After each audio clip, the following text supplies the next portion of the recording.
You are about to enter the Red and Rev Sports Show experience. Get ready for some real sports talk from some real sports fans who were real sports athletes who have sports knowledge.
Oh, see, I'm off mute. Okay, I'm ready.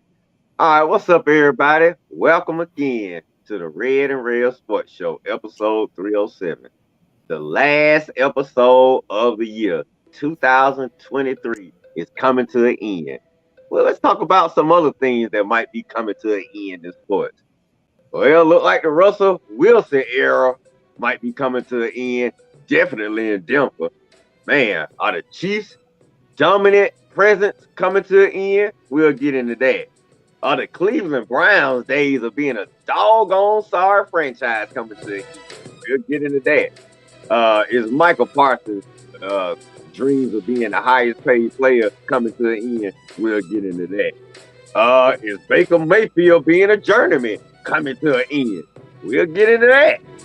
Lord, are the Detroit Pistons days of winning coming to an end? We'll definitely get into that. John Morant days of being an immature little punk coming to an end. Well, we'll get into that too. But what's coming to an end is 2023 and Red's monologue. And what's about to begin is episode 307. Happy New Year, everyone. Let's start episode 307.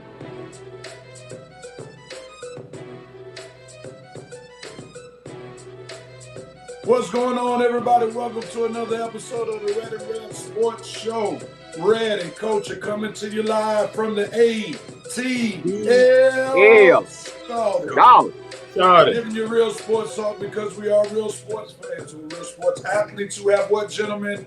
Real sports knowledge. So hang out with your boys, Red Rev, Coach, and Armani for episode 307 of the Red Rev Sports Show. And as is our sports custom, we turn our numbers attention to the numerologist on this panel, Coach Patrick Thomas. What you got for us, Coach, with those three numbers, 3, 0, and 7? Good morning, everybody. Good morning. Welcome to the show. Number 307 is a quarterback who had a distinction of becoming the human helicopter back in his days of playing.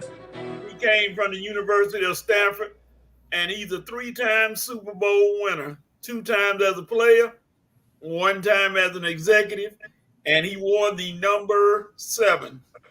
And we are talking about one John Elway, quarterback for the maligned Denver Broncos. John Arthur Elway, quarterback, Denver Broncos.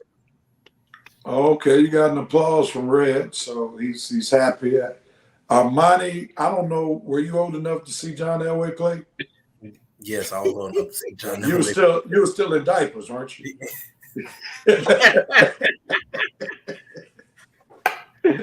Because I know Red and I were in high school, because I remember, I know I was in high school when they beat the Falcons in the Super Bowl.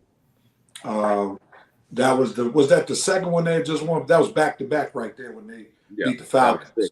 That's the year he retired, right? Mm-hmm. Yeah. Okay, so that was like 94, 95, somewhere around there, 93, 94, 95. All right, Coach, thank you, man. We all were alive to see that one. That was so good. We appreciate it. I almost forgot the third one. You said 3. I remember the 2. I didn't say, where the 3? Okay, I remember he did win one as the executive with Peyton Manning. He was the executive. Peyton Manning. Okay. Because I was wondering, like, I don't think he won 3 Super Bowls as a player, but then, like you pointed out, he did win one as an executive. So good job, Coachy. Good job, Coach. Appreciate you. Yeah, it's about to be another number 7, but I'm banned from saying that. So thank you. We appreciate it. Armani, man, glad to have you, son. You doing all right, man? Hey, I'm doing good. How y'all doing? All right, man. I feel better when you're on the set because my picks get better. When you're on the set, man. I need that 4 picking energy. So I got you. I'm gonna do well today. I'm here for you. I'm here for you. We gotta share. We want to welcome Revenite Nation to the building. Thank y'all, Revenite Nation. Some of the Revenite people are locked and loaded, already giving us comments. What's up? Good morning, brother Tony. Brother David Burns watching from Cedar Hill, Texas. What's going on, brother? Ready to see the color purple today. Enjoy it. I went to go see it the other day. If you're not a musical person, you probably won't enjoy it. All right. The VP is in the building, ready to slam down the gavel for the last episode of 2023, the Red Rev Sports Show. Let's go. Thank you, Mr. VP. Jerry, I got it right. Brother Martin, good morning, fellas, on episode 307. He has to work today. Happy, prosperous New Year to everyone. Same to you, brother. The VP said, Lieutenant Sonar, a.k.a. Zero Dark 30, a.k.a. Seaman Extraordinary. Zero Dark 30. The VP said, John, I'm doing Russell Wilson wrong Elway. He's already he's already locked and loaded, and we already know he's in his that's about white mode already. You can just feel he's in that mode already. The VP said, I was in high school when the Vikings choked and let the Falcons catch the L from Denver. Yeah, man, I was mad that the Falcons won because I knew they had no chance in beating the Denver Broncos, and everybody wanted to see the Vikings, Randall Cunningham, Chris Carter, Randy Moss. What was Robert? What was the running back's name? Robert Smith. Robert Smith, who went to Ohio State, man. When the Falcons, when Mort Anderson kicked that field goal, man, you talk about one mad person in Atlanta, because I knew the Falcons didn't have a chance. You gotta beat the Falcons. Come on, Minnesota. All you gotta do is beat the Falcons at home. You're 15-1. It's just the Falcons. You can't beat the Falcons. God. For sure. All right, Jerry must have to lead because he's already doping before we start doping. He's doping on Antonio Pierce. He should be announced as the Raiders head coach. I hope the team finished strong for him for sure. The VP said, actually, I was in corporate America in 1998 when Denver beat down the Falcons, my bad, trying to pull off my Benjamin Button. So I was in college when that happened. Okay, my bad. Yes, glad to see you fellas on the show. All right, man. If y'all don't mind, those of y'all who tuned in, please share this broadcast on your social media outlets. If you're on Facebook, hit that share button.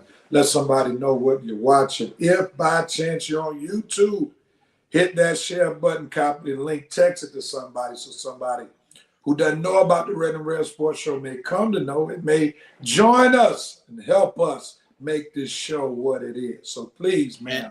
Please, sir. Sign that Joe Black petition. What'd you say, Coach? Sign the Joe Black petition to get him out of YouTube.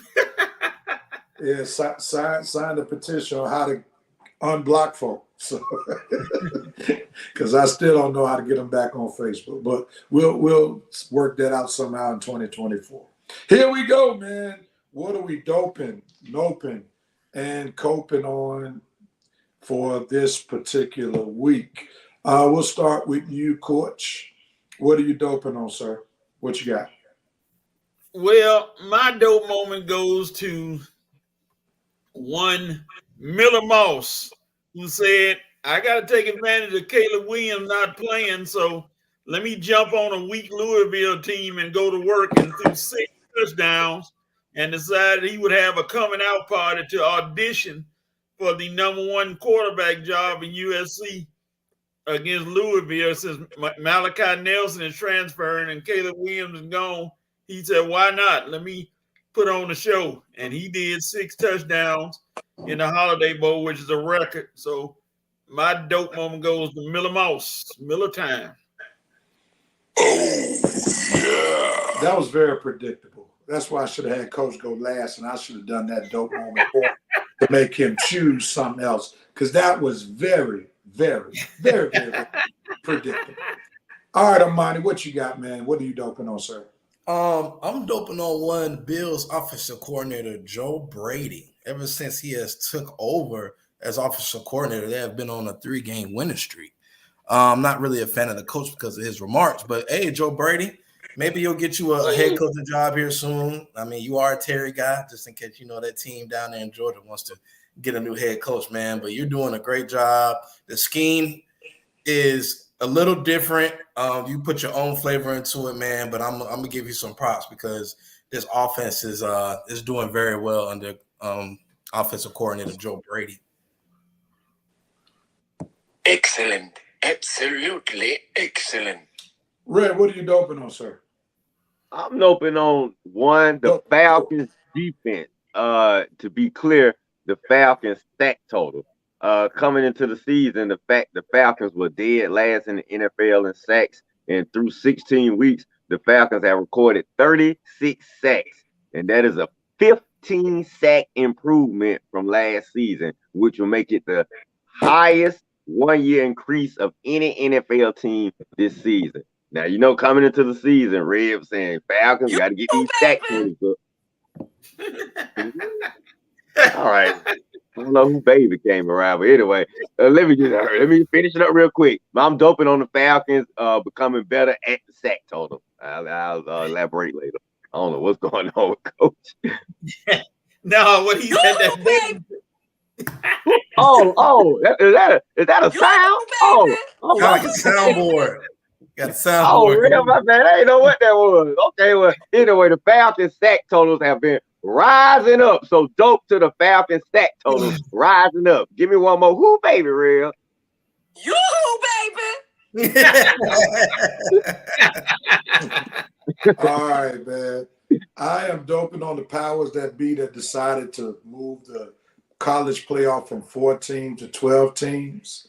That will make the games next year more meaningful, especially the great bowl games that have the higher seeds. So I want to just dope on that, even though they did that weeks ago, because of what I'm watching this week and what I'm not seeing is why I have to dope on the decision that they made weeks ago, because we're already going to see the benefit of what they did weeks ago next year as we watch these terrible games right now.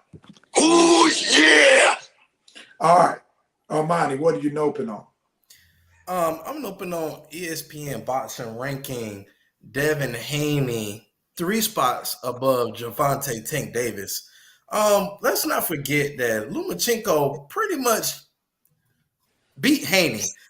I mean, the judges, they were in Haney's favor.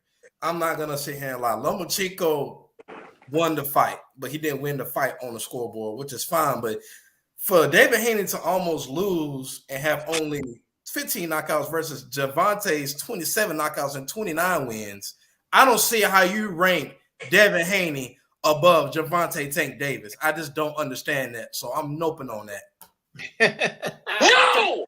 No! No! All right, Red, what are you noping on?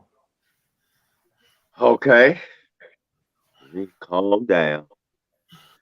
I am noping on one Dr. Unar Johnson. Dr. Unar Johnson. Umar. Don't you ever in your life tell Vanessa Bryant what she needs to spend her money on.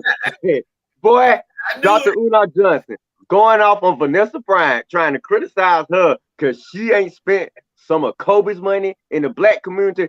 Boy, don't you ever in your life go off on Queen Nessa telling her what she needs to spend her money on. And first of all, it's Kobe's money. And Vanessa know what she needs to do with her money. Dr. Unar Johnson, why don't you worry about your own issues, involving that school that you need to build, and stop worrying about Vanessa's pockets, okay? That's her money. She will do whatever she good, well, please. Stay out of her pockets and stay out of Kobe's pockets and leave Kobe's wife alone. Dr. Unar Johnson, note to you now and forever. Ooh, boy, let me calm down. Talking about Vanessa. Oh, come on! Red, they were trying to help you with his name. Oh, my bad. Dr. Umar Johnson. Umar Johnson. Unar, I don't care. You talking about Vanessa, I ain't even got to get it right. Whatever your name is, Doc, leave her alone. What's up, Doc? Can you rock? We're going to find out if you miss Vanessa again. Red was already predicting the sequel to the game, Uno.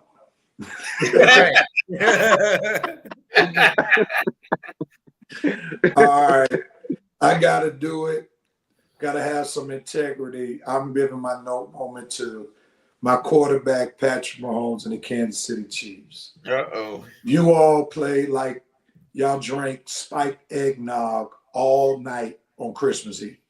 You look like trash, pure trash. The Raiders embarrassed you on national TV. You're a train wreck, and I know we'll talk about it later on, but because I oftentimes talk about Mahomes in the affirmative, I have to be honest and fair in my assessment. Thank you for that word. You all look like pure pure garbage.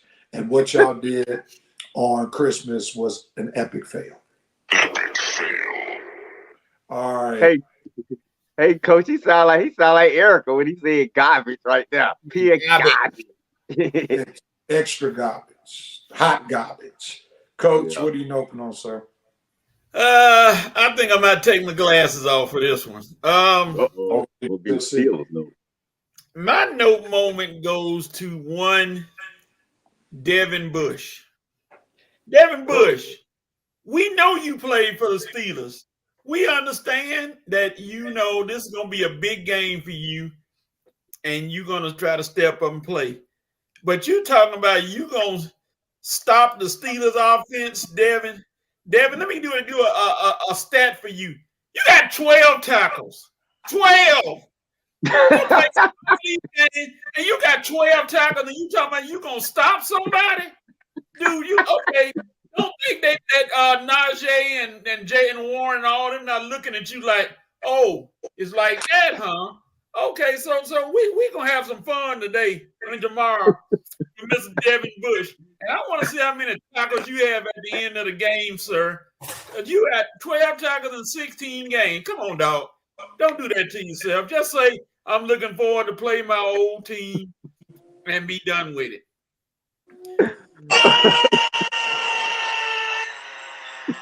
Man, All right, Red, jump on it, man. Cope, what are you coping on? Oh, okay. I'm coping first. Okay. Well, Hawks fans are coping and have to continue to cope with these sorry old doggone raggedy Hawks. Let me talk for you, Dante. Lord have mercy. Once again, the Hawks start off strong in the first half. In the second half, you can't shoot for nothing. Can't make a basket. Can't find a basket. Defense play like pure crap. Once again, the Hawks fans are going to have to cope with all these expectations, and in reality, nothing but a doggone play-in team. If that. And eventually, you're going to have to cope with a trade demand from Trae Young, because I'm telling you, the boy is not going to keep putting up with this. Okay, I'm not saying he's the answer. I'm not saying he's playing his best. He's playing pretty good. But look, eventually, he is going to want to move on. Okay, he's just not going to stay over here in Atlanta and just keep losing. The Hawks, you better figure something out, because this right here is getting ridiculous, man. These are home games. You were choking away. I can see it. We was on the road. But home games, you choking away, leading all the way through. Started off last game, 31-8 run. You start off 31-8, lead all the way through the quarters and lose it in the last 5 minutes. Hawks, Lord, your fans are coping with not quitting on your sorry butts right now. But anyway, that's life of a Hawks fan. Oh, thank God for my work. All right. As Red is coping on Atlanta Hawks, I'm coping on Atlanta Falcons and their fans. Do we or don't we want Arthur Smith? Help me understand. If we don't want him, we want to lose. We don't want to celebrate wins, because every win is an invitation for him to come back next year. And there's no need to bring him back next year to have an off-season training camp, a preseason, just for the inevitable to happen in 2025. So I'm struck. We rising up last week when they beat the Colts, but that win keeps Arthur Smith in place. And as I said to my co-host, if we want Arthur Smith out of Atlanta, it has to be a catastrophic collapse. These wins one week, lost next week, then win again, that's going to keep him around, because Arthur Blank is not going to fire Mr. FedEx's son unless it's an epic collapse. So Falcons fans, make up your mind. Do you want Arthur Smith or you don't? If you don't, you want the Falcons to lose in this season.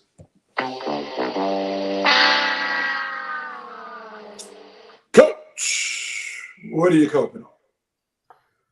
My cold moment goes to the Florida A&M University football team. Their head coach, who just won a Celebration Bowl, is in a tug of war with the University of Duke.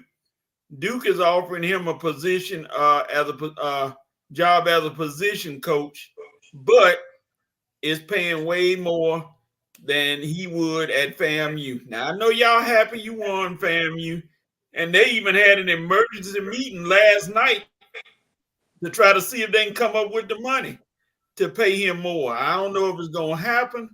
And look like FAMU, you gonna cope with losing your coach because he's being pulled by Duke, and he's leaning toward Duke. So FAMU, look like you got to go in that search for a new coach. I hear Ed Reed is available. There ain't enough money in Tallahassee to keep that man from going to Durham, North Carolina. Period. Yeah, I know. Because whatever FAMU raises, if they want them that badly to do, they'll just have somebody just write a check and it's a done deal. Those donors at Duke are very, very loyal, and they will dig very deep. For sure. I mean, it's a lot of money at Duke.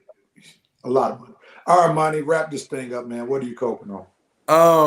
I'm coping with a little bit of what you said, Rev, just in another perspective. As I went to the game last week, and I look to my left, I look to my right, and I see a whole lot of empty seats. So much so that I move forward so I can see a better view of the game.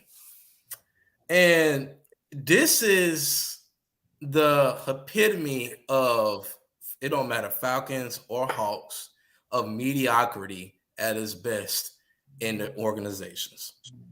Nobody wants to come to the game. It wasn't even no traffic to get into the game. Got good parking. I thought I was going to have to fight traffic, but this is what it comes to when you're not winning consistently and you're having this Dr. Hyde, Mr. Jekyll kind of seasons. So Falcons and Hawks fans, I'm coping with the both fan bases because nobody is coming to the games because they are tired of the dysfunction in the organizations. Armani is Dr. Jekyll and Mr. Hyde, not Dr. Hyde and Mr. Jekyll. My bad. I thought I said that. My bad. Okay. Y'all know what I mean. Yeah, you try. Yeah, All right. Let's see what Reverend Night Nation is talking about. They are locked and loaded. Quite a few comments. Here we go.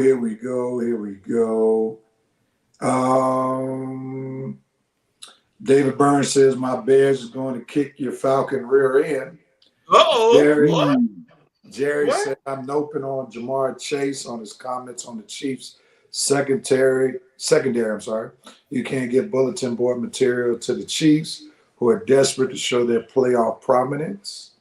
The VP said, we've dropped a petition for Joseph W. Black to YouTube Purgatory. He's representing Reverend Nation from the great beyond. Oh, Lord. Jerry said, coping with Meathead and Ragu for not starting Heineke at the beginning of the season. For NFL stars Ritter. Give him a chance. You wouldn't be stating what somebody on this panel was saying, huh? No, not directly at him, but all the people in that circle. Give him a chance, y'all. Give him a chance. It was only 4 games. Let's move on. But dope moment, VP. Mizzou bringing that in the second to finish off the Buckeyes. Star players or not, you got to suit up and compete. Tigers. Jeremy said we have defense, so he must be talking about the Bears. The VP is okay. I'm sorry. VP said nope on Brock Purdy, his quarterback, aka Jimmy Gigolo Jr. Man, what one bad game? Going off the rails, man, on Brock Purdy. That ain't right. That soundbite is giving me Little Penny vibes. Okay. Yeah, baby. Armani, Jeremy said Davis hadn't fought anyone. They protected Davis. Haney is fighting a big name fight. Who is Haney for? All right. When do Uh-oh. we get it? Wait a minute. When do we get into boxing? Yeah, we're gonna let Armani and Jeremy talk about that on another show, not today's show. All right, moving on. Jerome Case is doping on Ryan Clark's dismantling of Sean Payton. He's noping on the Flakins organization. Flakins. The Flakins. All right, that's a new name for the Falcons. He's coping on his nose are going to get destroyed. Glad you already prepared for that butt whooping later on today. The VP, old boy, his name is Umar Johnson. He's the soundbite king. Pay him no mind. He's got you riled up for nothing. Tony said, haha, Red fired up today. The VP said Chiefs made the Vegas defense look like top flight in the league. For the record, Coach Antonio Pierce has more than earned that job, and you have no complaints about what you just said from this show, no doubt about it. Devin Bush will have a warranted target on his head on Sunday. That's what the VP said. Devin Bush about to FAFO. Okay. The VP said Brock Purdy being exposed by good defenses is showing Kyle that either he's not able to make adjustments or he has a QB that doesn't like to be rattled, which means no Super Bowl for you, Kyle and Greasy. Purdy is your boy. He'll always be good enough team to get to the conference championship, just not great enough to win the Super Bowl. Great win, QB win. The Super Bowl, even staff had to be great to beat the 49ers and the Bengals. Doesn't sound like he's predicting his 49ers to win the Super Bowl right about now. I disagree on that great quarterback. All right, Anthony, I said CM now is about to a bolo for him. What's good, y'all? 5 years running with one of the best sports podcasts ever. Appreciate the love, Anthony, man. David Burns said, yes, Red, I said it to everyone in the back that hurt me. Love my Bears. All right. David Burns said, I can't believe the Falcons passed up another good player in Brock Bowers. Have they had a chance to draft him yet? Brock Bowers is still in college, sir. He's coming. All right, VP said he's had 4 bad games. I'm going to give him a pass on at least 2 of them. He didn't have his arsenal of weapons. And we know that he does not make the skills players. The skills players make him. So that's what we talk about. That's what I'm talking about. He only had 2 games. He didn't have Debo in one of those games, and McCaffrey was compromised along with Debo missing. So I can't really grade him too hard because we know what he is. He's only as good as a supporting cast. And he was trashed this past Sunday. No getting around that. Anthony House said how they pass up someone who hasn't even been drafted yet.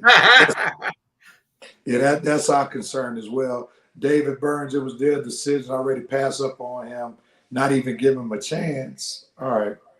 Trent Dilfer doesn't count, Coach. Okay. How you not going to count Trent Dilfer? He won. Hey. The team didn't want to pass up on him for someone else. VP said, David, you're smoking drugs. Getting personal. Tony Jackson, yeah, Brock is in college, but if you think the Falcons drafting a Georgia Bulldog, it ain't happening. Nope. All right. Thank you, Reverend Night Nation, for sharing what you all had to say on today. All right, let's jump right into it. And I got to apologize to Coach. Some of his work has been messed up on my end, and that's my bad. But let's jump on the big topic today. Russ being benched by Denver. Russ being benched by Denver. Who wants at it first? I can go first. There's no problem. Coach, talk about it. This here was basically a money play on Sean Payton's part and the Denver Broncos organization. for you to tell the man the things you told him was very disrespectful. If you had told him, hey, we're going to bench you for whoever the quarterback send me, whatever, and we're going to try to get these last 2 wins, I'm sure Russ would have been like, hey, do what you got to do. But for you to come out there and say what you said, then getting that man's face like that, and he's lucky. Russ is a calmer man now that he has Sierra in his life, I guess. He's a calmer guy and did all that because another quarterback would have rolled him right back like, hey, this ain't about to happen, partner. You gave him the 1-2. So, it just disrespect. Sean Payton, and I heard it several times. You wouldn't have done Drew Brees like that, Sean Payton. You wouldn't have gotten his face and yelled and fussed at him when Drew Brees was struggling or whatever. So you think because Russ is a calm guy, you can do that? I guess that's what you thought because you did, and Russ was like, no problem. Now, where Russ going to end up next year, the debates are already out there. Several teams they throwing Russ at, and I'm going to go on record and say, if Russell Wilson comes to the Pittsburgh Steelers, come, my son. You may come in quarterback for a couple of years in your career, and then we'll move on. But I doubt it because I know Sierra can't make music in Pittsburgh. Well, if she can make music in Denver, I think Pittsburgh is no exception. All right. Armani, let's talk about your twin brother. What you got to say? I hope you haven't abandoned him because behind the scenes, when they were on that winning streak, you just cheesing because you were relevant again. So I hope you haven't thrown him to the wolves. So what you say? What say you about your twin brother? Well, people say that this was Russell Wilson's. He was the problem. So I went back the last 2 days and I watched probably for the most part the most important games that they played. And I know I'm gonna probably get some controversy saying this, but Russell Wilson ain't the problem. Russell Wilson is not the problem. The problem is he is not fit for Sean Payton's scheme. He's not a fit. And not only that, you can't disrespect this man and expect him to play his bet for you. Sean Payton, I get it, man. You probably one of the greater, best offensive minds in the game. Okay, cool. No problem. But you can't disrespect this man. Yelling again, you wouldn't do Drew Brees like that. Nope. So why are you doing Russ like this? And Drew Brees was not a shell of himself his past 2 years and 3 years in New Orleans. He was very average to below average. He had a good defense. So my thing is this. It ain't working. Just say that it's not. I can't win with Russell Wilson. I need a pure pocket passer, somebody that can sit in the pocket and do the checkdowns. You are not going to win doing checkdowns with Russell Wilson. He is not a checkdown guy. He is a run the football, play action, throw the football down the field guy. You're not going to win with him trying to do checkdowns. So with that being said, if you want to bench him, all fine and dandy. But don't disrespect this man just because things ain't going your way, Sean Payton. You have no respect for him because you are taking, like most nice guys, most people do, they take advantage of the nice guy. Now, let me ask you something, Armani. Because you're going on a nice little soliloquy defending your twin brother. I need to ask you a question. You opened your monologue by saying Russell Wilson is not the problem, but then you came back and said he just doesn't fit. Sean Payton's offense. Doesn't that sound like a problem? I mean, yeah, it is a problem. But my thing is this though, because I think Russell Wilson him being a quarterback isn't the problem. He just doesn't fit that scheme. So that's a problem. So that is a problem. Yeah, that's but a problem. To say that and here's what I mean by that: to say that he's trash and to say I can't win with him, all the things that are going on social media, on whatever, the blogs that people are writing. My thing is this: it's not that he's a bad quarterback; he's just not a fit for that scheme. But let's pause. Let's not worry about what the blogs say. Peyton never said he was trash, right? No, I'm just saying. Yeah, no, I was just. No. I'm not. I wasn't trying to say that Sean Payton said it. He didn't say that. He just benched him, and I blame him for him being benched. I didn't say that he was. I just say he's not a fit for the scheme. That doesn't mean. So hold on, tell me though. You blame who for Russ being benched? I don't blame anybody for Russ being benched. I don't blame anybody. If you want to bench him, that's fine. Bench him. But the thing is this, Last comment, man. Last comment. Go ahead. Okay. Sean Payton, I hope you know what you're doing.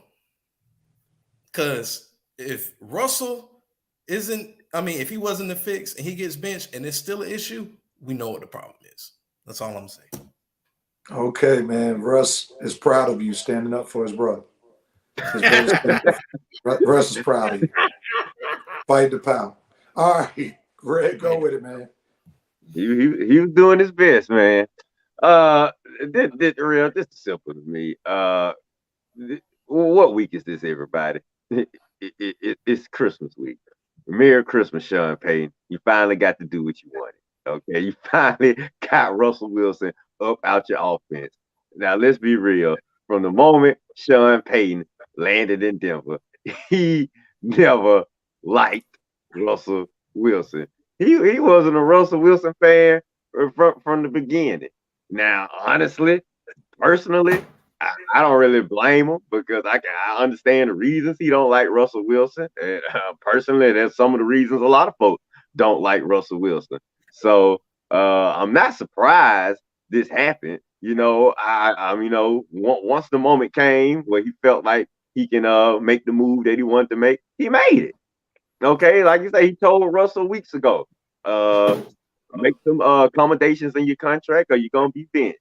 Okay, but I knew Russell was never Payton's guy from the beginning. Hey, if Denver had been sucking earlier and had a season like they had last year, Russell would have already been on the bench. So, like I say, this is no surprise. Russell was never Payton's guy. He never liked him from the start. He's not his type of guy. I don't think he liked him personally either. But maybe all the disrespect wasn't warranted, like Armani said. But at the end of the day, who cares? I mean, Russ know what the situation is. Payton know what the situation is. I know what the situation is. So, I mean, everybody knows what the situation is. So, I mean, at the end of the day, Russell was never Payton's guy. Payton never liked Russ. And as soon as Payton could have got Russell up out of there, he was going to do it. And the moment he was granted permission, it was Merry Christmas to me. Russ, sit your on the bench. I am moving on in another direction. I don't give a about the money. I don't care. I just want you gone. You are not my guy. Get out. So that's it. Russell's been dumped by Seattle and Pete Carroll, and now he's been dumped by Sean Payton and the Broncos. And now I'm gonna have to listen to all season of Falcon fans thinking he's gonna be the savior down here. But the delusion never ends. It just changes its spots. Let me just say, we saw different comments, and obviously various comments from Rev Nation had problems with the way Sean Payton handled Russ, primarily with the way he verbally attacked him during one of the games. And Armani, as well as several others, said he would have never done Drew Brees that way. Listen, gentlemen, let's remember the dynamic was different.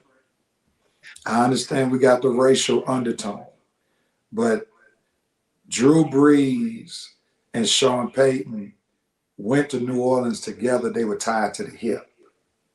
Sean Payton's success was predicated upon Drew Brees' success and vice versa.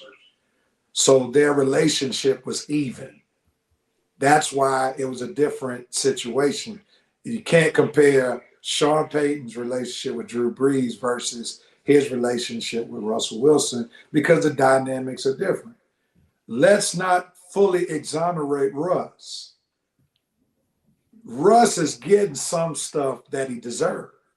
Let's remember, Russ was the one who selfishly wanted to cook in Seattle. He was the one that was throwing Pete Carroll under the bus in Seattle because Pete Carroll knew the kind of quarterback that Russ was. And he knew he wasn't that dynamic quarterback like the top quarterbacks in the league. He was a good system quarterback that could win a championship or compete for championships as long as he had a good defense beside him.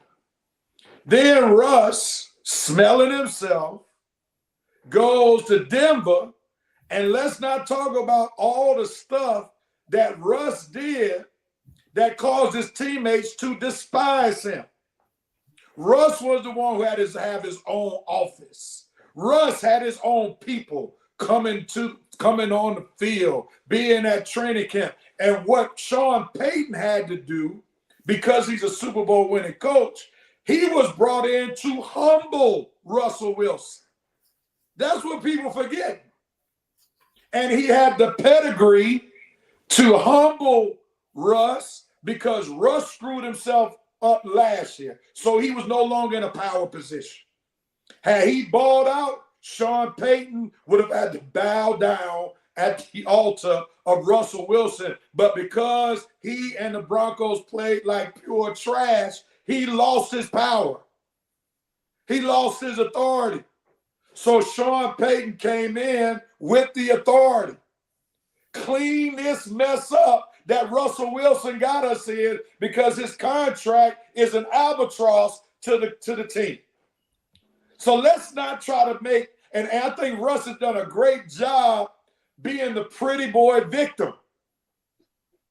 But let's not forget how he contributed to his own demise.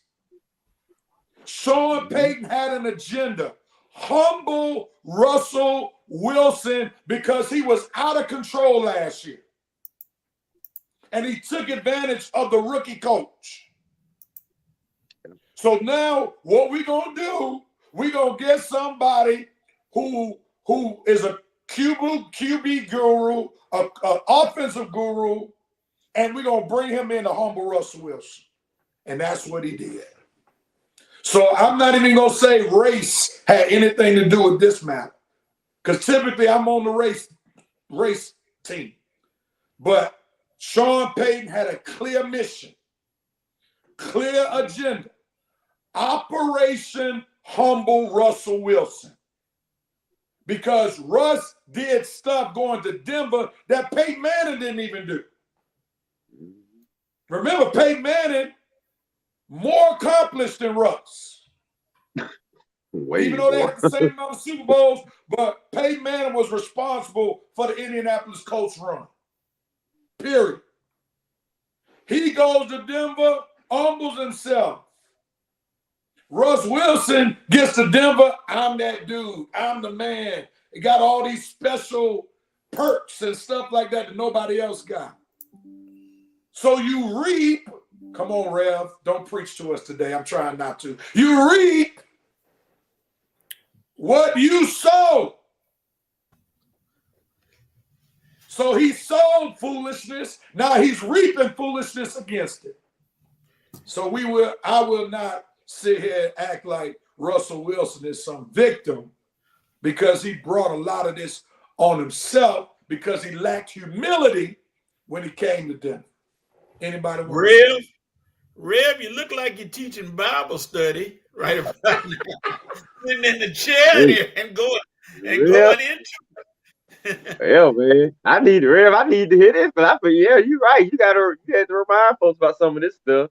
And I think they forget. And I remember I was watching the old episode that we did. You remember the picture this episode? I watched it this week when we were remember you hold the picture up of Russ, asked us what did the guy was thinking about Russ on the sideline. So yeah, Yeah.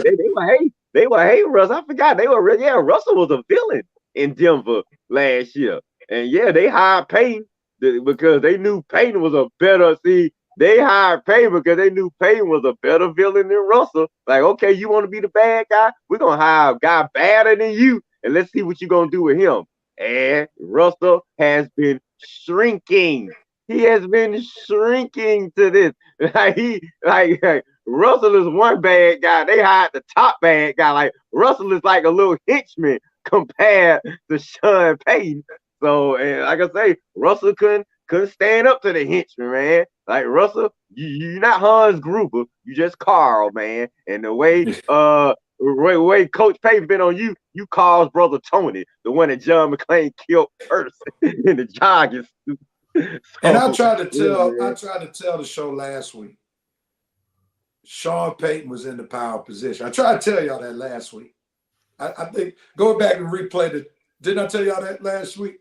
That Sean Payton was in, because people like, Sean Payton better humble himself and yada yada. No. Sean Payton came in with the power position. And I tried to tell y'all that last week. Russ was beneath Sean Payton in the pecking order because Sean Payton was brought in to clean up the mess that was Denver last year that Russ helped make a mess. But, it's all good. All right, so here we go. The VP said Payton had to humble himself. He had one arm. Captain Hook had no choice but to check that general status at the door. Sister Harris, pride goes before destruction, the heart of spirit before fall, such as Wilson Fate. Don't give us Bible, mama. All right, the VP said, Red Rose, you're right. I had no idea. Lieutenant Sonar demanded all of that crap. Junior. Lieutenant Sonar Jr., I'm sorry. Demanded all that. Hey, man, he's older than me. Blah, blah, blah. Russell Wilson is blessed and highly favored. Yeah, he's blessed and highly favored, and he got humbled with being blessed and highly favored, no doubt. You did tell us that last week, Rev Respect. I appreciate somebody remembering, and we'll pause it right there. All right, let's go to the next topic, man. That was a good conversation. I'll start this topic because this is about my Chiefs. I alluded to them. Yeah. You got to give another class of Bible study. You got riled up. You got to get riled up again. Rev, before you do this one, Rev, the Ole Miss and Penn State by the kickoff in 9 minutes. We may need to make that pick real quick. All right, let's just go with the Chiefs in the second half. Let's go to our NCAA picks. Good catch, Coach. So we'll do the yeah, Coach, get Rev a minute to calm down from one topic because he got to get riled up again for the Chiefs. Lord have mercy. All right, gentlemen, let's jump right on it. Let's see where we are in the standings, man. And we did not all make the same picks, but the standings pretty much are still the same. Armani's still in first place. God dog it. Yeah. Still in first place. Everybody went 4-3 last week. I thought I caught Armani. I started off terribly, but Missouri helped me not have the worst record because I was the only one that picked Missouri over Ohio State.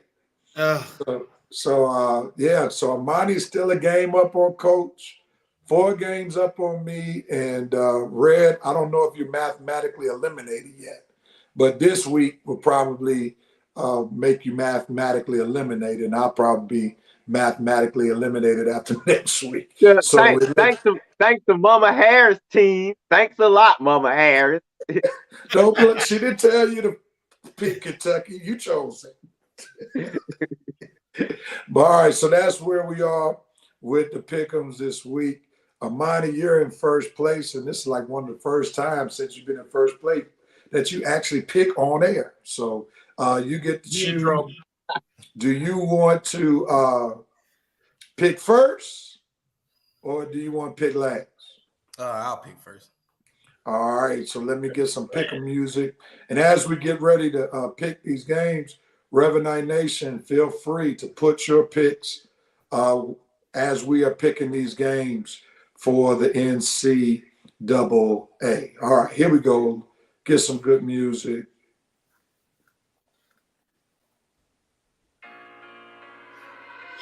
Y'all hear it? Yep. Y'all ready? Armani, it's on you, man. First game, Wisconsin versus LSU. Who you got? Jane Daniels playing? No Jane Daniels. I'm gonna go with LSU, man. SEC all day. Can't stand them, but I'm gonna go with that. I'm gonna go with the SEC team. All right, Red. Who you got? LSU. LSU over Wisconsin. Yeah, I'm gonna go with LSU. Got more athletes, more talent, I'm sure, more depth, regardless of who's playing. So I'm gonna go with LSU as well. Coach, who you got? Well, I ain't ever drinking the whiskey anymore, so I'm going with LSU. All right, so we made it unanimous. We got the VP with LSU, David Burns, LSU, Jerome Case, LSU. The VP said Lieutenant Sonar should go off camera and make his picks. That's okay. On to the next game, Iowa versus Tennessee. Red, it's on you. Iowa, I know they got defense and whatnot, but I ain't crazy. I went with Iowa once this year, and it made me look crazy. That good old Friday night lifestyle, they might win in that conference. But you ain't beat no Tennessee. SEC, baby. Iowa, you have no offense. Tennessee. Same reason why I picked LSU over Wisconsin is why I'm picking Tennessee over Iowa. The athletes are too much in Tennessee for Iowa to overcome. So I don't even need to know who's playing. I just know Tennessee has more athletes than Iowa. So I'm going with Tennessee. Who you got, Coach? Tennessee, because Iowa can't score. So I'm going to go with Tennessee. And Lieutenant Sonar. I'm making unanimous. Tennessee. Iowa can't. They can't put no points on the board. They can play some defense, but they can't score no touchdowns. David Burns just says he's going with Iowa all the way. VP got That's Tennessee. Right. Jerome Case got Tennessee. On to the next game. Liberty versus Oregon. And that's not Liberty and Justice for All. That's Liberty University. It's known for its School of Religion and Theology. And since this is not dealing with homiletics, which is the art of preaching. It's not dealing with hermeneutics, the interpretation of preaching. It's dealing with football. And nowhere in the world is Liberty going to take their theologues and beat Oregon Ducks in football, because Oregon is the closest thing in the Pac-12, or what was of the Pac-12, to an SEC team. So I'm going to go with Oregon to win big against Liberty. Who you got, Coach? Using the homiletics and everything, I'm going with Liberty going to need insurance. That insurance that they got after this game, because they're going to get steamrolled by Oregon. Bo Nix is finally going to graduate from college. You think he's going to lose his last game? No, indeed. All right. Armani. Finally graduated from college. He got a master's degree at this point. I mean, many years he's been in college. He got a PhD. He got a PhD. But I'm gonna go with Oregon, man. Liberty. As my old pastor would say, I'm gonna just keep y'all lifted up in prayer. I like that one. Redrick, who you got, man? I'm gonna have to take DuckTales over the defense. So I take Oregon over Liberty. All right. The VP got Oregon. He says they're going to land blast them. Jerome Case, Liberty is about to experience injustice. So that's a good one, man. I like that. Liberty, Dave Burns, Liberty, because the Ducks will have Liberty when they finish the Ducks. All right, Dave Burns, man. Gotta see what you try, y'all. Dave, you try. Might be trolling. He's trolling. All right, Coach. It's back on you now. Who you got? Ole Miss versus Penn State. I don't like Lane Kiffin at all. I never like Ole Miss, but I'm going with him this time because James Franklin can't win a big game and save his life. Ole Miss. Okay. I think we may have some division on this one. Armani, are you going with Coach to preserve your one-game lead, or are you going to step out there and go with Penn State?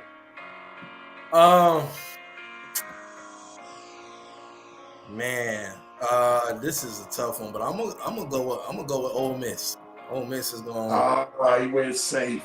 He went safe. Armani went safe. He don't want to. He went safe.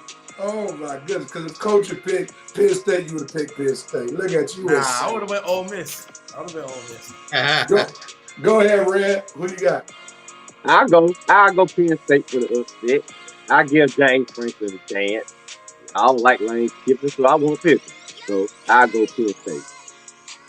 All right, just to let you know, Penn State's the higher ranked team, so that wouldn't be an upset. Also, they are 5.5-point favorite in this game. So, Coach, by going with Ole Miss, is going for the upset. I'm going with Penn State because Lane Kiffin, as Coach said, does not win big games, and I think Penn State is playing for pride, and I don't think they lost a lot of players in the transfer portal. So, I'm going to go with Penn State to win this game. Revenite Nation, who y'all rocking with? The VP going with the Rebels. I'm surprised with that. Lieutenant Sono has to show some risk or stalemate in order to preserve the dub. Smart. Jerome K's got Penn State. There's no upset in high-ranked team. Red Rebels, his team light skin. Not a big game. Penn State winning. What's up, Old National? Red sure love giving people chances. David Burns says, the Ducks wouldn't have any liberty when Liberty went all over the Ducks. All right, brother. I got you. All right, moving forward. Next game. Georgia versus Florida State. Who you got, Armani? Georgia finna. Yeah, we're gonna keep Florida State lifted up in prayer too. Georgia. All right, Red, you got any noise for this? No, because Florida State's been crying ever since they found out they had to play them. So, are they even going to be ready? I know we're going to be ready. So, to me, I am going to enjoy this little exhibition, workout, beat down that we're going to put on these Noles. They have no chance. They didn't have a chance even if they had got ready to play. So, Florida State, you're going to realize today that you are not in the class of the SEC. We are coming, and we coming up bang on them Noles. You hear me? Bang on them Florida State Noles. Woo, woo, baby. Let's go, dog. Let me ask y'all a question as I pick Georgia to win this game. Do y'all think that Florida State's main players were asked not to play so that they wouldn't possibly get embarrassed to justify why the college football committee did not choose them? Because in this game, like most of their best players are not playing. Right, and to me, I feel like they pound. Whatever statement they trying to make, you just gonna prove it even worse because we was gonna beat you had they played, and now that they not gonna play, we gonna really beat you down. So now you gonna prove to everybody that any injuries to Florida State, they are just a mediocre team. So why were they crying when they got left out the top four? They don't belong. So if we could, Red, answer my question. So do you think Florida State did that on purpose, having those guys not play? Probably, but I'm saying it's still going. They probably did it, but it's gonna backfire. Is what I'm saying. It's gonna backfire because it's still gonna make the program look insufficient and end up to a powerhouse like the SEC. So they probably. I'm a differ from you because if they had all their players there, then that would have made them look in it. My theory is maybe somebody got to them and said, don't play, so it would not buy into the theory that they weren't up for the task. So therefore, y'all sit down so at least we can fall back on we were not playing at full strength beyond the quarterback position. I get That's my but now, who gonna believe that? My thing is, okay, yeah, I see what you're saying, Rev, but to me, that makes them look worse because they were the ones that were making this big deal, crying about how they were victims and that wrong. But when you want to go out there and prove it on the field and show everybody, hey, we just beat Georgia. I told y'all we belong. You would have a better argument if you came out and upsetted us and you could have showed the world, yeah, we made a mistake. Florida State maybe could have hung with somebody in the Final Four. But we're not going to know that now because you don't get beat down today because you're not playing anybody. So the last time we would have saw you play as a full team together in a competitive game is when you skated past Louisville. And that started this whole mess in the first place. So, Rev, I understand perfectly what you're saying. But I guess I'm different from you because I don't agree with this whatever they're doing. And I think it's going to backfire and make them look worse than it was had they let their players play. Had they let their good players play. All right, Coach. Tell us why Georgia's going to win. Yeah, I mean, you look at the fact that half of Florida State's team is not playing in. Somebody made the statement, and I heard this. They wish Georgia has to beat Florida State, even if they were playing all their players, because if they did, you got a Florida State team who's gonna pull a Central Florida and say they were undefeated and they should have been playing. Then they're gonna hang the imaginary banner, whatever. Of course, that's not gonna happen now because half of the Florida State team is sitting out. And to your point, I can almost see that as a sign of, a semi-protest, or just to say, hey, we're not going to play because we're not in the championship. So whatever happens. We get beat back. Who cares? They not going to – I don't think they really care about the game. And, Coach, I like the term you use, semi-protest. That's what I think this is, because if they could have, they wouldn't have played at all if they could have. Yeah, that's right. But it was too much money on the line, not for them to go, for the team or for the university as well as for the conference that they're trying to get out of now, the ACC. Yeah, but if they could have, they blame the ACC for them not being in the first place. Yeah. So that's a great word or phrase to explain silent protest. That's exactly what they're doing. All right, let's get on to the next game. I knew we all. You are pick Georgia. Yeah, I picked Georgia. Okay, my bad. Yeah. Coach, let me DJ. Sit back and enjoy. Sit back and enjoy the ride, sir. All right, here we go. Let's move on. Red, it's on you, man. We're going to the two games that matter the most. College football playoff. Armani's Bama team versus Michigan. Who you got, Red? Unfortunately, I'm picking the guy who was told by his quarterback coach that he shouldn't even be playing quarterback. I'm going with Malone, whatever his name is. The Alabama quarterback. I'm picking them over Khaki Pants. Khaki Pants, they're a team. I don't feel like they should have had a spot in the playoffs this year. And I feel like I want Alabama to handle these boys and prove to the world that they don't belong in the playoffs and show everybody why Alabama did belong in the playoffs for 1 week. Just for 1 week. And then I come back and make another pick for another game. But just for this week, I'm taking the turd over the pants. And let's go Little Malone and take care of these cheating khaki pants for me. So, not that I have a dog in the fight, but come on, Turd. You in the fight now, so do what we supposed to do. We were gonna kick Khaki Pants' butt, so I hope y'all can do it. Well, that'll prove that y'all didn't belong in the first place and really took our spot. Whoever lose this game, that should have been us anyway. We should be the spot. So, Man, leave Khaki Georgia. Pants or Leave Georgia. Man, they had a chance to be in it, and they choked. Man, that's the bottom line. They choked.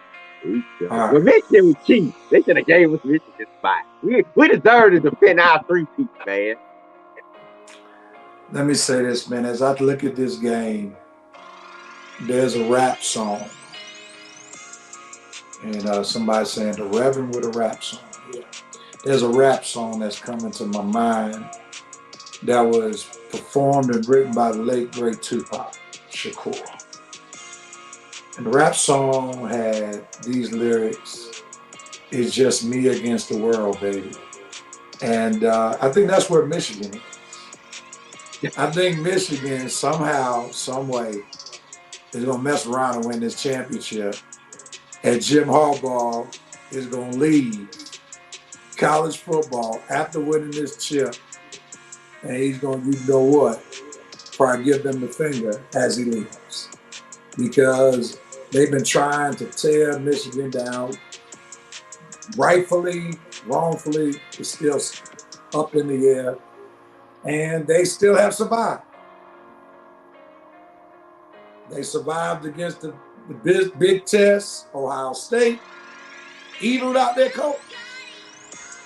And Ohio State, even in a loss last night, showed me they're serious, man. They were sticking Missouri. Like, they were bringing that wood last night. And Missouri is a pretty good team. So if Michigan dominated them, then this game is going to be closer because, you know, I want to go with Alabama. I like SEC over Big Ten all day, any day. But I think there's a narrative here, and that is NCAA is going to get screwed because Jim Harbaugh is going to survive and tell them how he overcame all of their attacks against them, rightfully or wrongfully so. So I think this goes to the narrative. I'm picking, let me be clear, more narrative than game. Narrative more game. Me against the world. Michigan against the world. That's what they've been preaching. And I think they're on the road to win the national championship. So I'm going Michigan. I'm sorry for that long soliloquy. Go ahead, Coach. I'm going with Bama because I think J.J. McCarthy is very highly overrated. They think he's that great quarterback. I think Miro has heard the whispers from Bill O'Brien and others. And Miro said, hey, I'm on a national stage. I've been there before, so I'm going to show them why I am that quarterback. And it's going to be close now. It ain't going to be a blowout. But I think Alabama is going to sneak it out in the end by a touchdown. Armani, tell us why Alabama's going to win. Well, Alabama's going to win because of that. I think that Alabama's defense is going to do more than enough to stop J.J. McCarthy. If you look at the quarterbacks that has beaten Nick Saban, Nick Stetson Bennett, who can run and throw the ball. Deshaun Watson, who can run and throw the ball. And the point is this. If Michigan's plan is to come out and try and pull a Bama on Bama and lean on us, don't think so, sir. I don't think so. Khaki Pants has been a great run. I'm not going to go with some narrative. I'm not going to go with anything besides the X's and O's. Alabama will win and will advance to the national championship game. All right, I saw you throw a little shot at me. All right, bro. I'm coming back at you. Be prepared. Be prepared, Russell Wilson Jr. Be prepared. All right. All right, let me go back because I don't want Revenite Nation to say I overlooked their comments when it came to Georgia, Florida State. There was some pretty decent comments. Matter of fact, I'm going to have to go over here because I went too far there. Please forgive me for going back. All right, so VP said UGA, this ain't even fair. Jerome K said Georgia's going to drag the nose because players are sitting out. VP said FSU could have their whole team healthy. They would still catch a beat down. FSU would need Charlie Ward, Deion Sanders, Derek Brooks, and Peter Warwick in order to make this fair. David Burns said my Bulldogs going to take a bite out of FSU. Jerome said I was asking a gaslight style question, but okay, FSU asked players not to play because they were going to get beat. No, that was not my point. I said, as coach used the term, as a silent protest. I didn't say they were going to get beat. I said if they did get beat, they could say they didn't have their main players. So you're going to come and quote me correctly, Brother Case. All right, Vincent Woodruff said, yes, Rev FSU did that in order to save embarrassment on players. The starters are being given a proverbial pass on this impending beatdown. Either way, FSU about to get stained on the battlefield. Jerome said, Red FSU is the higher ranked team, so if Georgia wins, that would be the upset. Okay. VP said FSU didn't want to face the legal backlash behind the scenes, backlash that would have occurred if the Noles didn't show up. Bama's going to declaw the Wolverines. So VP got Bama. Dave Burns got Bama. Michigan, Jerome Case. I'm kind of nervous now that Jerome Case is making the same pick I am. We'll roll over the Tide. VP says second year in a row, Michigan will face the Fuhrer from yet another SEC school. Bye-bye, khaki pants. Poor little tink. David Burns is Georgia. That's his team. VP, Wolves can't throw the ball. Wolvies can't throw the ball. If they pull this off, I will publicly acknowledge their victory. Alexis Hill got Michigan by 3. Dana Johnson, who can't stand Alabama, let me make sure I throw that out there. He got Michigan as well. Thank you, Armani. That's right. VP said my secretary is watching you, Rev. She made sure that you would air out comments. All right, Rev. I knew I was being under close scrutiny, so I had to make sure I went back before I got in trouble. Last game. Second meaningful game. Texas versus Washington. It's on me. I'm going to go with the Washington Huskies, man. I love their passing game. They got a top wide receiver. We know that Penix Jr. is the real deal. And I think Washington's going to take care of Texas. They're more proficient on offense. So I'm going with Washington. Who you got, Coach? This is going to be easy. Washington. They always hype up Texas like they're the greatest team in the state. I mean, in the country every year. Rank them up high, and they fall apart. So they got to the Final Four. Who cares? Washington's gonna punish them. I don't care who it is. I don't care who it is. Texas ain't gonna beat Washington. I need to use your word. Bank on it. Book it. That's what I said. Book it. Book it. I'm sorry. Book it. That's it. That's yours. Bank on it is yours. You got it. I watch Hancock. I'm sorry. My bad. Armani, are you gonna play it safe, or are you going against the grain? Let's keep this a little honest as well, Coach. The only reason you want this W is because Sarkisian left USC high and dry 10 years ago, and that's really why you're making this pick. So let's not act like it's for anything else. You have against Lane Kiffin and Steve Sarkisian. It's some, hatred there. It's okay. It's some haterism there. It's okay. And this is why Texas is going to beat Washington by double digits. Thank you. Thank you. All right, so we finally got the division we've been looking for. And not only that, I want my get back. So Texas is going to be Washington. So, Coach, I just need you to understand now, if Texas wins, it's over. Yeah, it is. Because you have about 2 games. It'll That's be right. over. And Armani will be the NCAA Pick'em Child winner. All right, Red. Who you got, man? I'm going with Texas. All right, Red. Obviously ain't too inspired about making I'm going Texas. Who cares? All right, let's see who Rev Night Nation is going with. Joe Black said, let's go back. He's going with Alabama. The great Maceo Hurd Jr. from the Crush said, not so fast, coach. It's the Texas Longhorns is going to win. Dana Johnson Jr. got Washington. The VP has Huskies for the dub. Penix Jr. has had everything, including the kitchen sink thrown at him all year long. The lefty pulls this off. I'm not impressed by the Longhorns. Alexis Hill got Texas by 3. David Burns said, wait a minute, coach, I live in Texas, so Texas will get this. So Texas will win just because David Burns lives in Texas. Remember that. Joe Black got Washington by 7. Jerome K says the Black QB has the better storyline. Washington Huskies for the win. But I wish the best for Sark. He's come a long way. No, you can't have it both ways. Make up your mind. Black quarterback or the redemption story. Can't have it both ways now. Yeah, Sark can come a long way from his business partners, Bartles and James. Yeah, he sure has. Chardin said Washington easy, Shawty. Jerome K said Red is down because he found out that UGA is the ranked underdog versus Nose. Okay, yeah. Oh my goodness.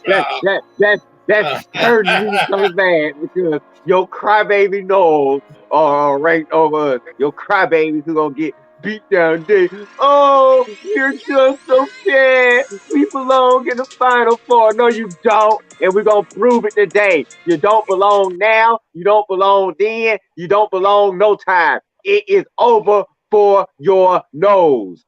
Done. Over. Complete. You do know what that word means, don't you? Well, let me get Joe Clark on you, boy. The VP, before we go to halftime, said Jerome Case pulling a fence riding Red Rose choice. Red, I said Huskies. All right, we're going to pause right there. It's halftime of the Red Rev Sports Show. We've given you a lot of sports talk. We got NCAA picks already in. On the other end, we got some pro football talk. Also, we got some NCAA picks and a little bit of NBA basketball. So hang out with us for the second half of the Red Rev Sports Show.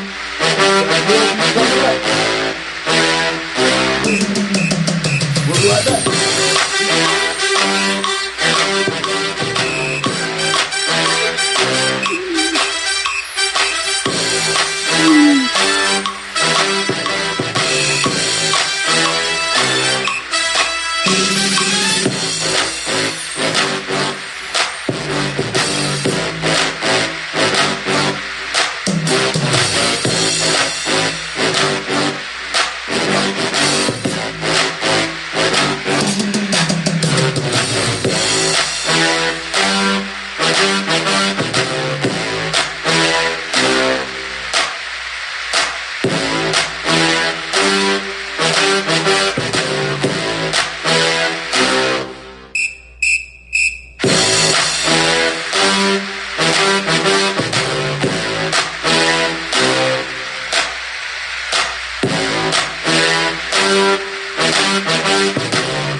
And we are back on the Red Rev Sports Show.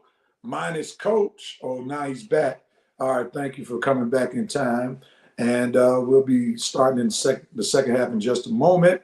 We got a couple of comments. The VP said, I need some of what David Burns is smoking. And we're going to let that be between them in the chat for the rest of the show. All right. Let's move on, gentlemen, to the second half. We're going to go to our 5 for 5 moment. And if you don't mind, gentlemen, we're going to forego Micah Parsons this week. And we're going to let the Chiefs be that fifth wheel in our 5 for 5 on today. So just want to let y'all know I made that programming adjustment. Executive decision. I was trying to make sure that, I'm a team player, but it was an executive decision. All right, here it is, 5 for 5. This is the moment where we take 5 topics, talk about those 5 topics for 5 minutes. Each of the panelists, besides myself, will have 1 minute to talk about the subject at hand, 45 seconds solo shot, then 15 seconds group shot. If they go over that 1 minute, like Red knows, you will get muted. And then to fill out the other 2 minutes, we want to take your comments from Revenite Nation. As they talk, y'all comment.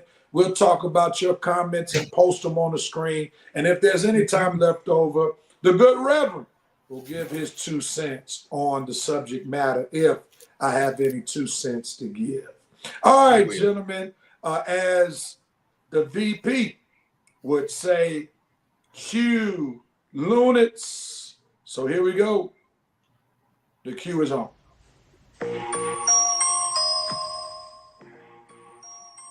All right, gentlemen, we're going to start with the NBA. First and foremost, let's get right to it. Here it is. And we'll start with you, Red, to start this segment. Are the Pistons going to win another ball game? 4, 3, 2, 1, go, Red. Well, after 28 games and counting, it don't look like it because they ain't won in 28 games. I don't know what's going on in Detroit. I had to take a look back to see if it was some type of huge player coming in the draft this year, because I have no idea why this team is losing this many games in a row. It's like they're not even part of the NBA. Are you just not capable of winning a game? You're just not talented enough? You're just not good enough? You're not being coached well enough?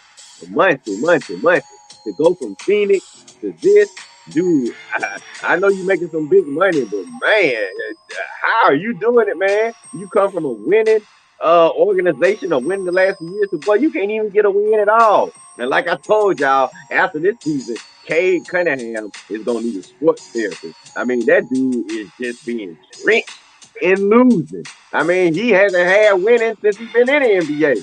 So I'm just a little worried for Muncie and Cade. So we'll see what happens going forward. Coach, what you got? Denver wins again. I mean, not Denver. I'm sorry. Detroit wins against Toronto. I think they play tonight. They're going to end the streak. And watch now. Detroit wins against Toronto.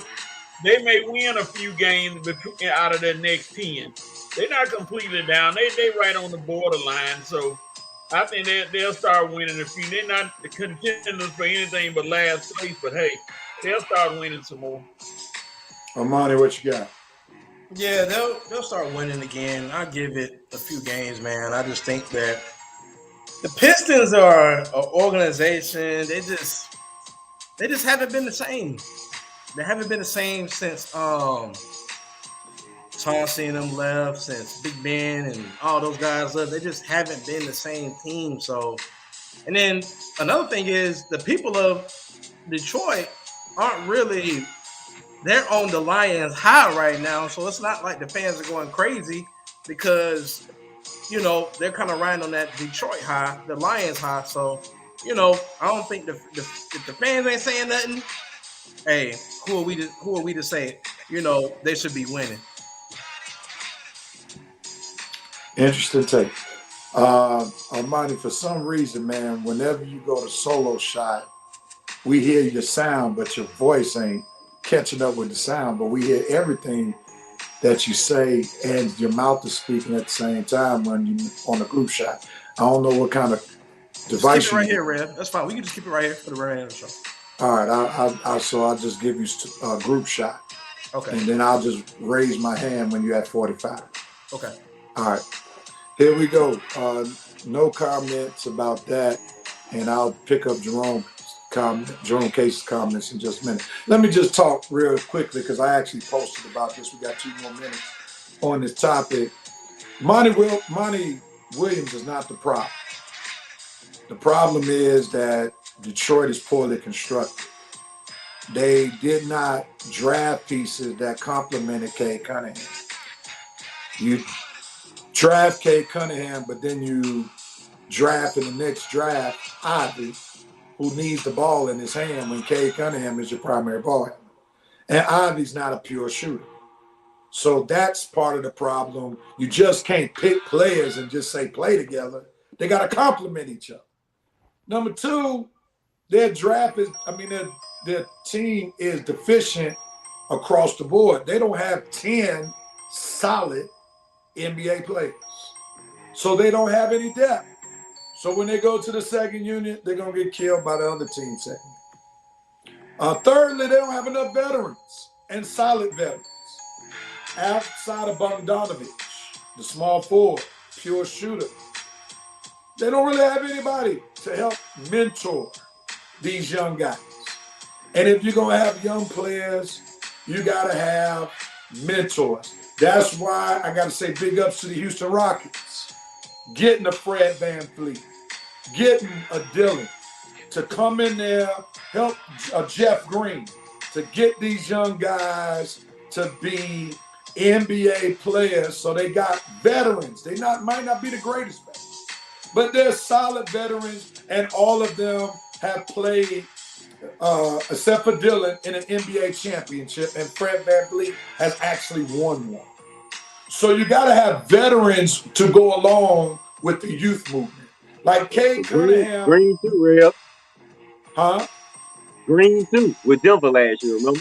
Yeah, that's right. He did win a championship. I keep forgetting. He lost one with the Cavs, but he did win with Denver last year. So they're helping them learn how to be pros. And you can see Houston's play has picked up. All right. So that's why I got to give Monty Williams a pass, because there are a lot more factors involved. And the eyes need to be on the GM to see if you can get veterans and players that play together. So that's the thing. All right. Jerome Case says the Pistons need to secure a few sports psychologists ASAP. Rev, has the NBA become too young, too fast? There are not enough vets in the locker rooms. I don't know about that, because I would say out of the contenders, all of the contenders got are layered with vets. I mean, when you look at the Celtics got vets, Denver has vets, the Mavericks with Kyrie and Luka, they got vets. Lakers got vets. So Milwaukee, Damian Lillard. So I would say the bottom feeders don't have a lot of vets. But I would say most of the teams in the NBA do have quite a few vets on them. All right, let's go to the next topic. Coach, you ready? Yes, sir. I think I messed up somewhere down the line. Okay, here we go. On to the next topic. Does Morant make the Grizzlies a contender?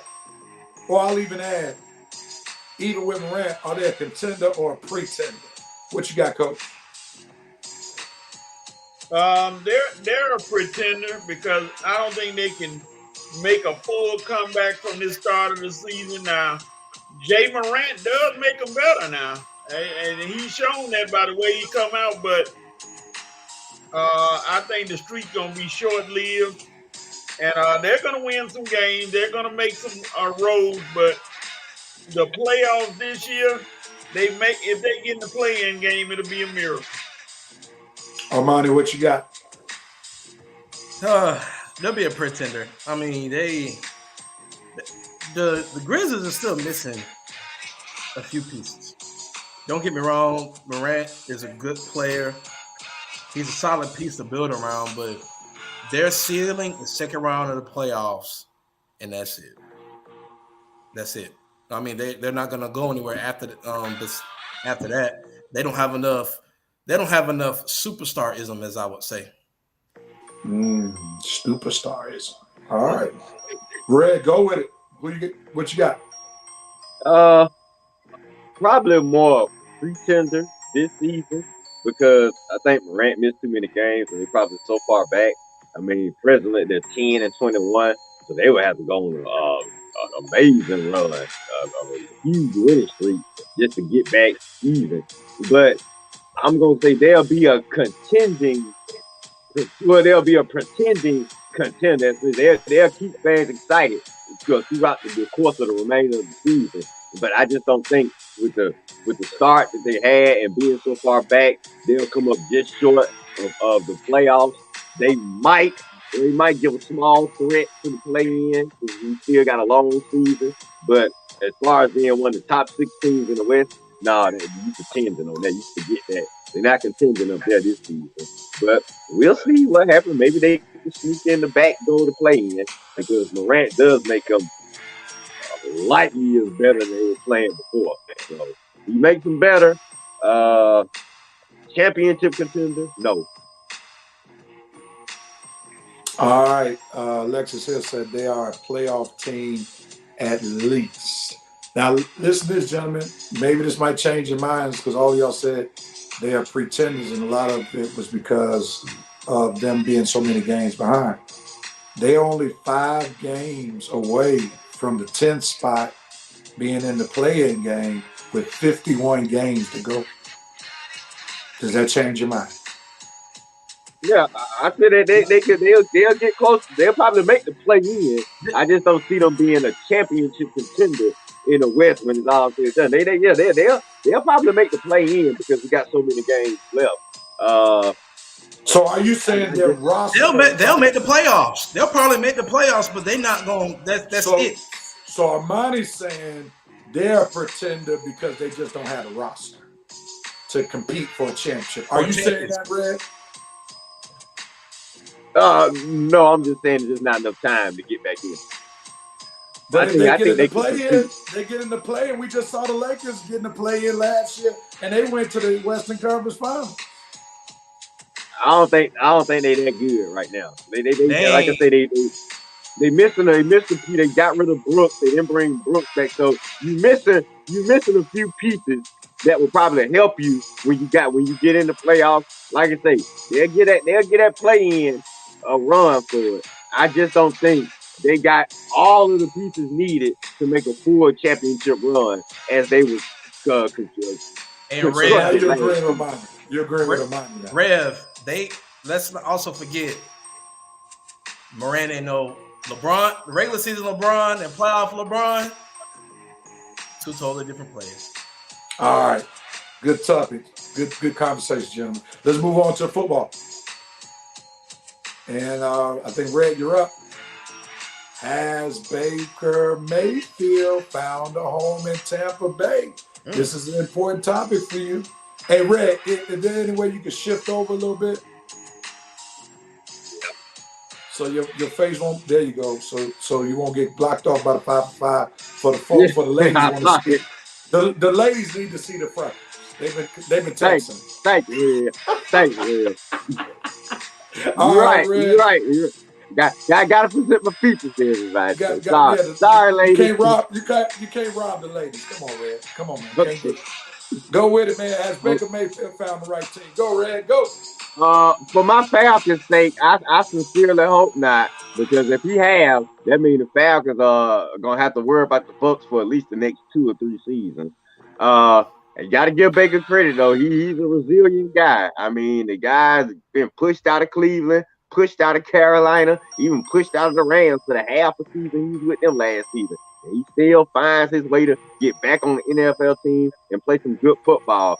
So I give it up to what he's doing with the Bucs this year, because a lot of folks had them not even contending. And my Falcons just pretty much opened the door and let Baker just ride right on through it. And you sitting at the top of the division right now. So has he found the right team? It appears so. But for my Falcons' sake, I hope not, because I was hoping we could have the division outside ourselves for a few seasons, but it don't look like that's going to be the case. Coach. So rise up. Mayfield looked very comfortable with Mike Evans and Godwin and those guys. He seems like he found a home. He feels comfortable. He's playing his best ball, and and he's admitted he likes the people around him, but Mike Evans might be getting a little long in the tooth, but still, the Bucks seem to have welcomed him. He welcomed them, and it looked like a marriage is going to work out. Armani, go with it. I'm not buying it. Just because you beating teams and and you're in the weakest division. I mean, Baker probably right now is the best quarterback in our division right now. I mean, he's playing the best. But as far as to say he's found a new home, I still think he's on a season-to-season basis. When you found a home somewhere, that means the organization wants to invest their money into you long-term. That's what I think. When you found a home, you invest in a home long-term. I don't think that the Tampa Bay Buccaneers are going to invest in Baker Mayfield long-term. He's just there on a season-to-season. He renting. He ain't buying. All right. Now, just to poke a little bit at your argument, Armani, they haven't just beaten the Falcons recently. They beat the Packers and the Jaguars. That's fair. Okay. That's fair. So has he found a new home? Still rent. They still renting. They not buying. They still renting. I think the Bucks are gonna be buying. All right, David Burns said Baker's had a good year. Jerome Case said Baker has the ability and charismatic personality to stick around in Tampa. He looks good, and like Red said, that's a problem for the Falcons. Jared Martin said, like Red Rose said, bad news for my Falcons, good for Baker Mayfield in Tampa Bay. Jerome said Armani saying Baker is a flip, that QB. All right, let me go back to the Ja Morant. A couple of comments came in. Morant doesn't make the Grizz a contender for a championship because they don't have the depth. Old National said Memphis finished second in the West last year. Now they have Smart. All right, on to the next topic at hand. The Cleveland Browns are beasting. They are in coach's division.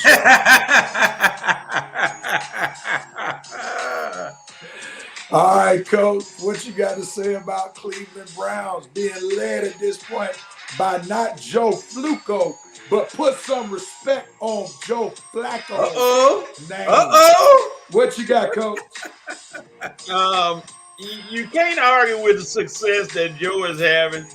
And, of course, that defense is number one in the NFL, so that helps. But Joe Flacco, I mean, I can't say anything wrong against him. He's playing out of his mind right now. Will it stop? I mean, until the team schemes enough to beat him, hey, Joe is just enjoying it. He said, hey, I'm having fun. I like the team. I'm comfortable. And that's a dangerous sign for anybody playing the Browns right now. But they better not play the Steelers anytime soon. Oh, Coach smelling himself after that one victory last week. Go ahead, Armani, what you got? I mean, hey, they're 11-5. They, took care of the Jets. Ain't nobody really, just put that out there. They ain't nobody really hanging hat. The Falcons beat the Jets. So, but I think that, the Browns, they are definitely a contender because Joe Flacco is doing what I think is the coach named Stefanski. That's his name? Yeah. That's what he wants. He wants to run the ball and throw the ball deep. And he has the deep threats to do it. And they have a good defense, a good run game, and now you got a quarterback that can launch the ball down the field and can make the check down throws. Watch out now, Coach. Watch out. So he's able to make those throws that your brother won't make. All right, go ahead, Armani. Yes. What you got, Red? I see you taking shots at me, Red. That's all right. That's all right. I'll piggyback up. I might have pretty much took all my thunder. But yeah, he's absolutely right. They're beasting. Joe Flacco is playing amazing.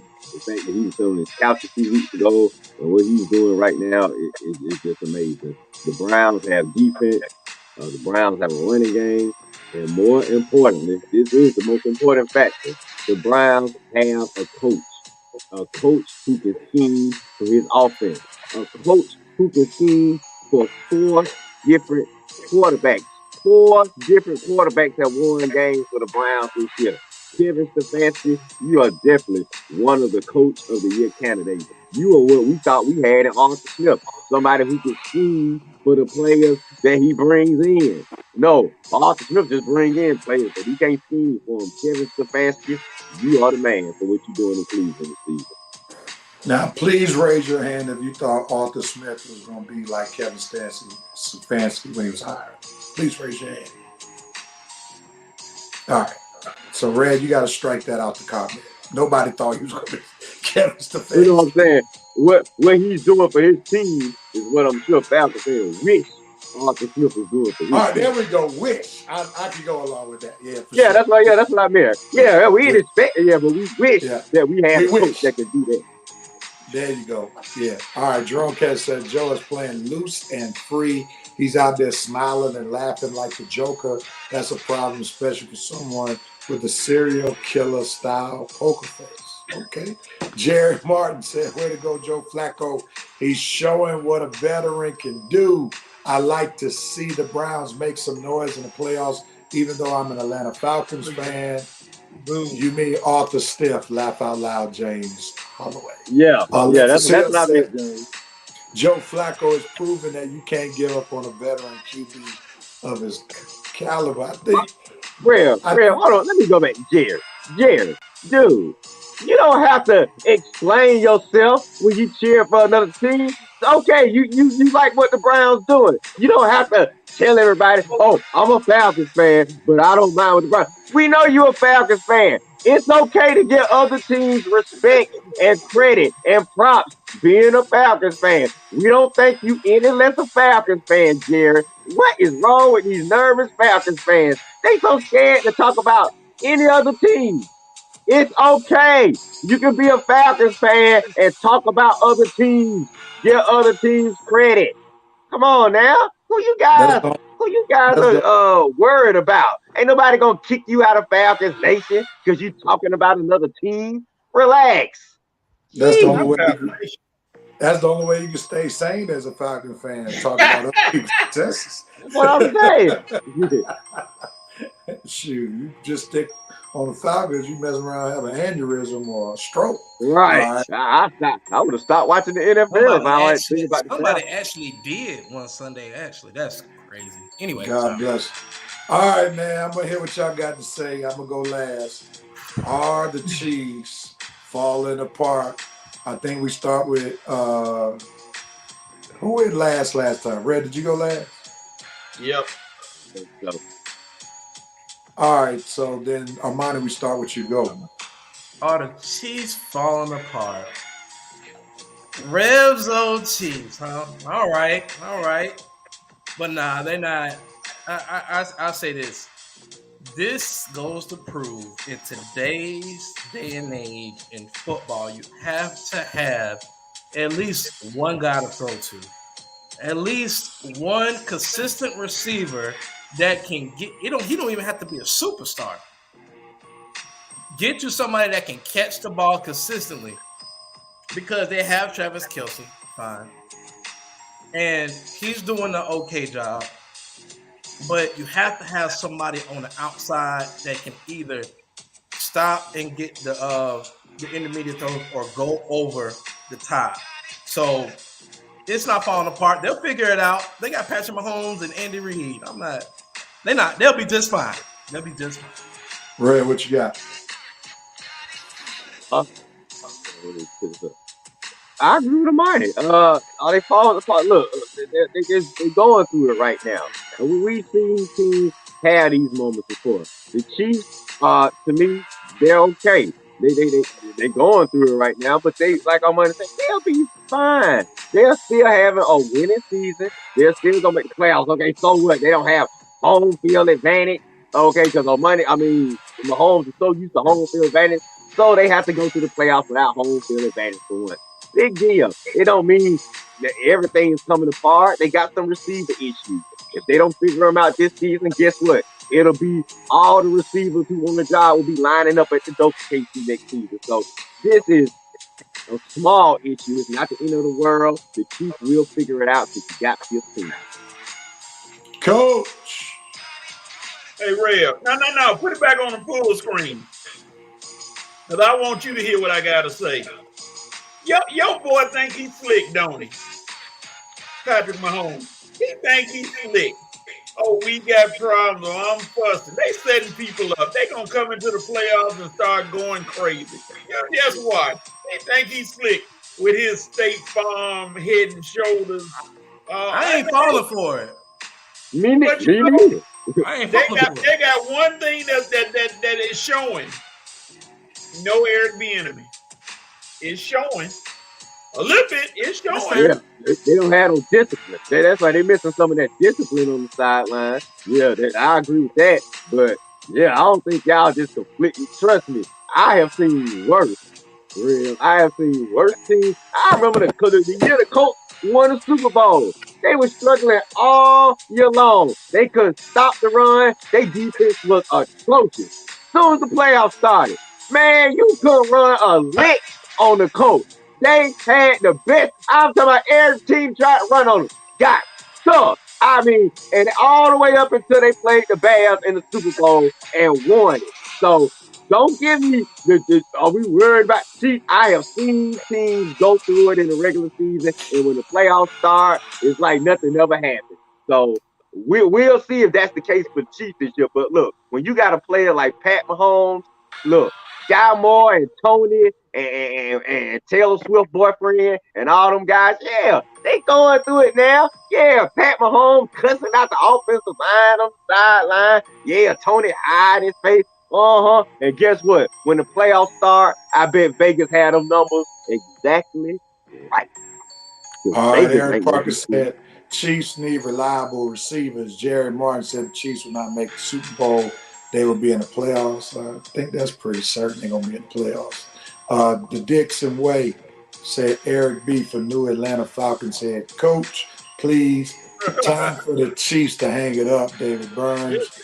Jerome Case, the Chiefs may lack a coaching force in the locker room who can hold the offense accountable. EB was a big bad stick, forced to be feared at some level. Andy is too nice. Pat needs that locker room in order. And I'm gonna just say this. Andy nice when he shoved Kelsey last week. I'm gonna just say that whenever you have 15, you have a chance to win. And that's all that the Chiefs really can rely on. And that's why most people who have common sense won't throw the Chiefs away, because Patrick Mahomes is the most accomplished quarterback that's currently playing in the league. They may not be scaring people, but I think when you give them something to play for, and you're talking about playoff football, one and done, I think they'll find another gear. And I think Travis Kelce is going to be the main one to find that next gear. Because if you watch him right now, it seems like he's just muddling across the field. He's not giving maximum effort. Like, you can see him taking routes off, which is hurting this team because it doesn't have the wide receivers they used to have. But if Kelce takes it up to, I think Kelce is the cog, because the defense is playing Super Bowl caliber football. Yeah, the defense is good. Defense is good. Yeah. The offense just got to catch up. And I think part of it is Travis Kelce knows he's getting double teamed. In the playoffs, he's going to run those routes hard. Right now in the regular season, he's loafing. But in the playoffs, when it's meaning something, I think they'll be able to do something. I still don't think they have enough to win the Super Bowl, because they need somebody, I think somebody alluded to it earlier, they don't necessarily need a superstar. I think it was Armani. They just need a serviceable receiver like they had Juju Schuster last year. What was the reason of getting rid of Juju? What was the reason behind that? Contract. Money. You know, Chiefs become cheap when it comes to the season. Dave Burns said Kelce can't get Taylor Swift out of his mind. Windstorm, what's up, man? Ben Johnson for HC in Atlanta. Ken Dorsey is OC and Matt Schaub is QB coach. Absolutely Rev on Pat Mahomes. And that's it. Now, Coach, before we end 5-5, I got to show you this comment.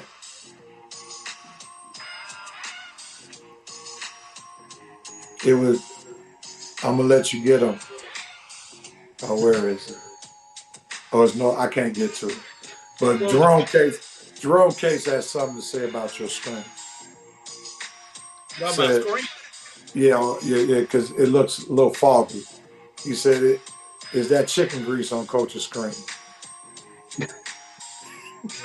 Get him, Coach. Jerome, I'm proud of you that you've gotten past the 2-syllable words and know how to spell the 3-syllable words now. I'm so proud of you. Gold star for Jerome. But then you'll turn around on your next statement and misspell Falcon, call him Flakin. So I don't know where we can go. I don't know where we gonna go. So hey, pick one. Pick your battles, Jerome. I ain't said anything to you. Pick your battles. So Jerome has decided to declare war with me because now he can't say I'm a curse to the Chiefs anymore. Right? He can't say I'm because they won a Super Bowl with me rooting for him. So now he want to attack Pat Mahomes. Can I address this real quick, Rev, if you don't mind? Patrick Mahomes is on a team-friendly deal. Patrick Mahomes is not the one taking all the money. He is on a team-friendly deal where they can restructure. Patrick Mahomes' contract ain't the problem, sir. Right. That's why I don't understand. People keep saying they can go get a big play receiver. What happened was I think they overthought this and said, you know what, Juju's gone, but because of Patrick Mahomes' greatness, we feel like we have enough pieces here that we can win without having a Pro Bowl receiver such as Juju. Well, I don't even think it was a Pro Bowl receiver. I think it was Tyreek Hill. They could easily they could get Justin Jefferson and play with them. It's not like they can't afford to go get a receiver to play with. Well, I'm saying Tyreek Hill. They decided to move on from Tyreek Hill, the person. It ain't like they decided to move on from a big play receiver. They said, okay, we'll let Hill go because we can't afford a big play receiver. No, they let Hill go because they didn't want Tyreek Hill around. If Justin Jefferson said today that he wanted to go play with KC, I'm pretty sure they try to figure out a way to make that happen. KC can't pay him that kind of money, Red. I mean, remember they let Tyreek Hill go before he signed that extension with the Dolphins, and they were not going to pay him $20-30 million. You can't pay him $20-30 million, then pay Kelsey $15-17, then pay Mahomes $40-some-odd million. That's too much money on the offense. Yeah. So money is a problem because also remember they had to spend a little money on their offensive line because Pat wasn't about to go through a full season like he did that Super Bowl when they got killed by the Buccaneers when he was running for his life. So they spent that money on the offensive line. And right now, they're able to get away with it on defense because you see they're struggling with Chris Ford. They haven't given him a long-term contract. So money is somewhat a problem, and they getting by on defense because they drafted well. And those rookies are panning out. Now it's going to be interesting if they keep Ford or not, and they need Ford because he's a major force on that defensive line. Yeah. So it's going to be interesting to see what happens. Travis played better. Gotta have a creative GM. Yeah, for sure. Rev, I apologize.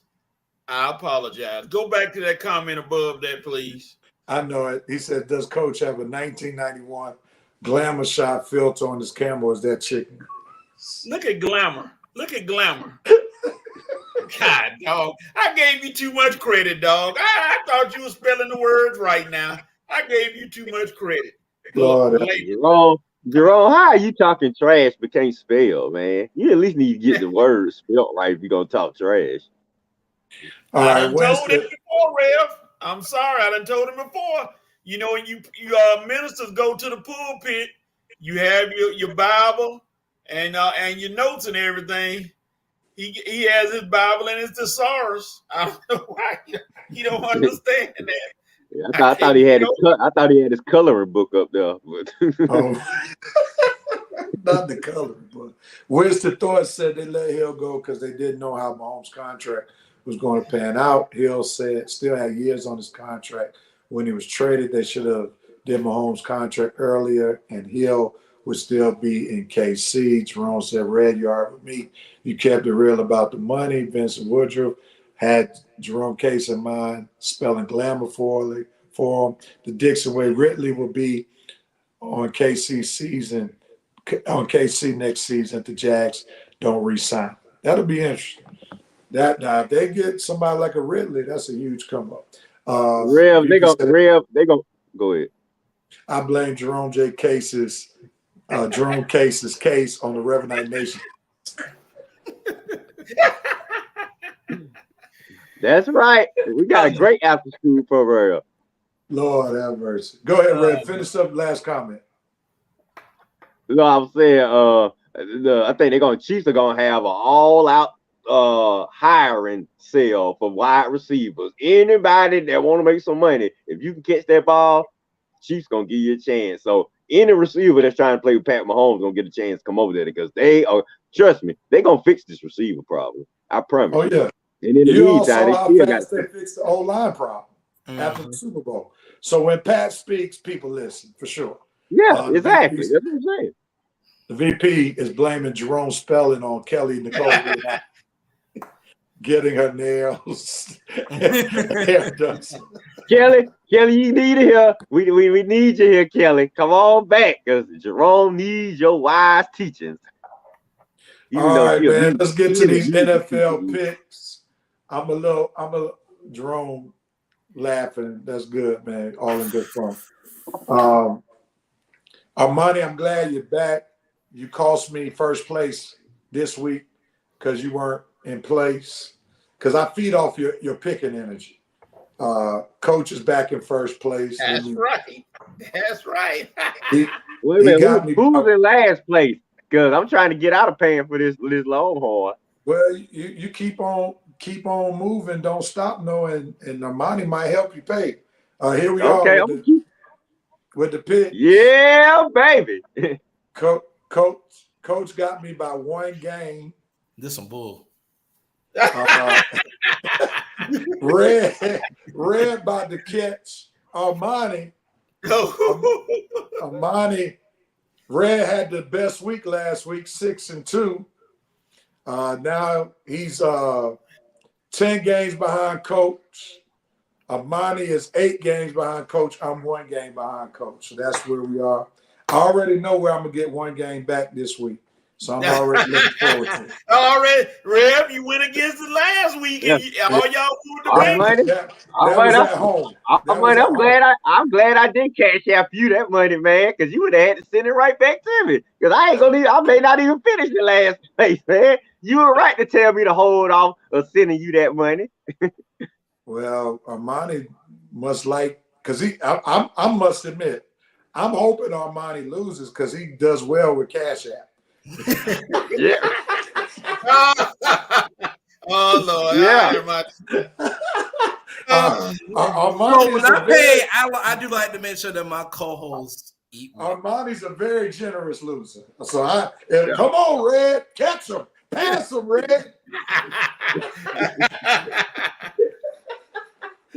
Hey, I'm trying, Real. I'm trying. Y'all ain't gonna be eating off me no more. He was making our Cash App rain last year, baby. Yeah. Let it rain. Getting them steaks, baby. Getting them steaks. Bishop Paul Morton got a song, Open the Floodgates of Heaven, Let It Rain. Open the Cash App from heaven. Let it rain. American Marine money. We appreciate you fighting for the country and passing it on to us, baby. Yeah. For sure. VP said Red Rose needs to cash in that UPS stock. He may have to hold up, man. He's right on. I may not have to. I may not have to, man. Said Red Rose is a Venmo kind of guy. All right, man. Coach, you back in first place. You get to choose if you want to pick first or not. I always pick first. All right. So it's on you, man. Let me get some good pick of music. Revenite Nation, feel free to post your picks along with our picks, and we'll make sure we acknowledge them. Comeback started. I'm not down yet. Just 10 games back, Coach. But we got a few games left. This is going to be an amazing comeback right here. Real is left to do. All right, Coach. It's on you, man. Let's get some games on that screen that we're picking. Let's start it out. Chargers versus the Broncos. Oh, Lord. Good Lord. The stick against Simeon. Oh, my gosh. Which way do you go? I'm thinking Keenan Allen is playing, I think. He was questionable. I think he's playing, so I'm going to go with, oh, gosh. I'm going to go with the Chargers to beat the Broncos. All right, Armani, who you got, man? I'm going with the Chargers. Y'all think y'all finna bench my brother and I pick y'all? I don't think so. I'm going with the Chargers. I don't think so. Red, man. Red, you depriving the ladies again, man. Move over, man. Oh, sorry. Sorry, Real. Sorry. Here we go. Who you got, Red? Oh, okay. I got the Broncos, baby. I mean, it's hard because Chargers don't lost 4 of their last 5, and Broncos don't lost 3 of their last 5. But the Broncos at home, their defense playing a little bit better than the Chargers. So I'll go with and I hope Jared Stidham can make maybe just a couple of plays, and they'll win by a field goal in the end. But yeah, this is gonna be one game right here, man. So, but I'm taking the Broncos at home. Man, I'm tempted to take the Broncos at home. I don't trust Stidham. He's an Auburn guy. Even though the Chargers, they have a backup quarterback playing as well. I'm going to go with my gut. I'm going to go with the Broncos. I'm going to say Sean Payton's going to coach his team up. Home field advantage is going to win. Denver's defense will trump the Chargers' offense. So, Sean Payton, I'm rolling with you. And your humility project. So go with the Broncos. All right, on to the next game. Armani, it's on you. The Raiders versus the Colts. Who you got? I'm going to take the Colts at home. Hold on right quick, Armani. Guess who came to town? I'm sorry, let me go back. I didn't see Chargers, Winston Chargers, Eric Chargers, Jerome Case Chargers, Jerry. They're in Los Angeles now, but you got the Chargers. Vincent Woodruff, Chargers. Yeah, and the VP was all on it. Kelly Nicole. What's up? That's Kelly! Hey, Kelly. Kelly's in the house. Yeah, glad to have you. Mama Harris even welcoming Kelly back. And then Jerome Case, Red is trying to roll that blunt off camera. All right, there we go. My hands are free. All right, back to your pick, Armani. I'm sorry. We had to make sure that we made room for Kelly. Got you. Yeah, I'm going to go with the Colts. They lost on the road against my Falcons last week, but they'll bounce back this week. I'm going to go with the Colts. Red, who you got? I'm going to take the Raiders in the upset. The Raiders been balling right there. Antonio Pierce got them boys playing. I mean, now, trust me, I wouldn't have took the Raiders with McDaniels or anybody, but these Antonio Pierce Raiders, yeah, you can't sleep on them. You sleep on them, and they'll be right on your butt. The defense is balling. Max Crosby is balling. The quarterback, he ain't even doing too much. They just telling them don't lose the game. So you're going against another QB project in this year. I know the Colts at home, but Antonio Pierce Raiders are not to be denied. I am going with the Raiders. Come on, Pierce. Have Coach Steve boys up again. Let's go, Raiders.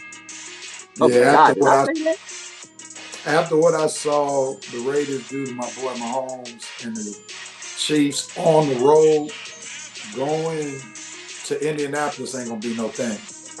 And the Raiders defense will probably even be faster because they'll be playing indoors. And Antonio Pierce got those boys believing. Plus, they want him to be the head coach, and he has to keep on winning to solidify that. So I'm going with the Raiders. Who you got, Coach?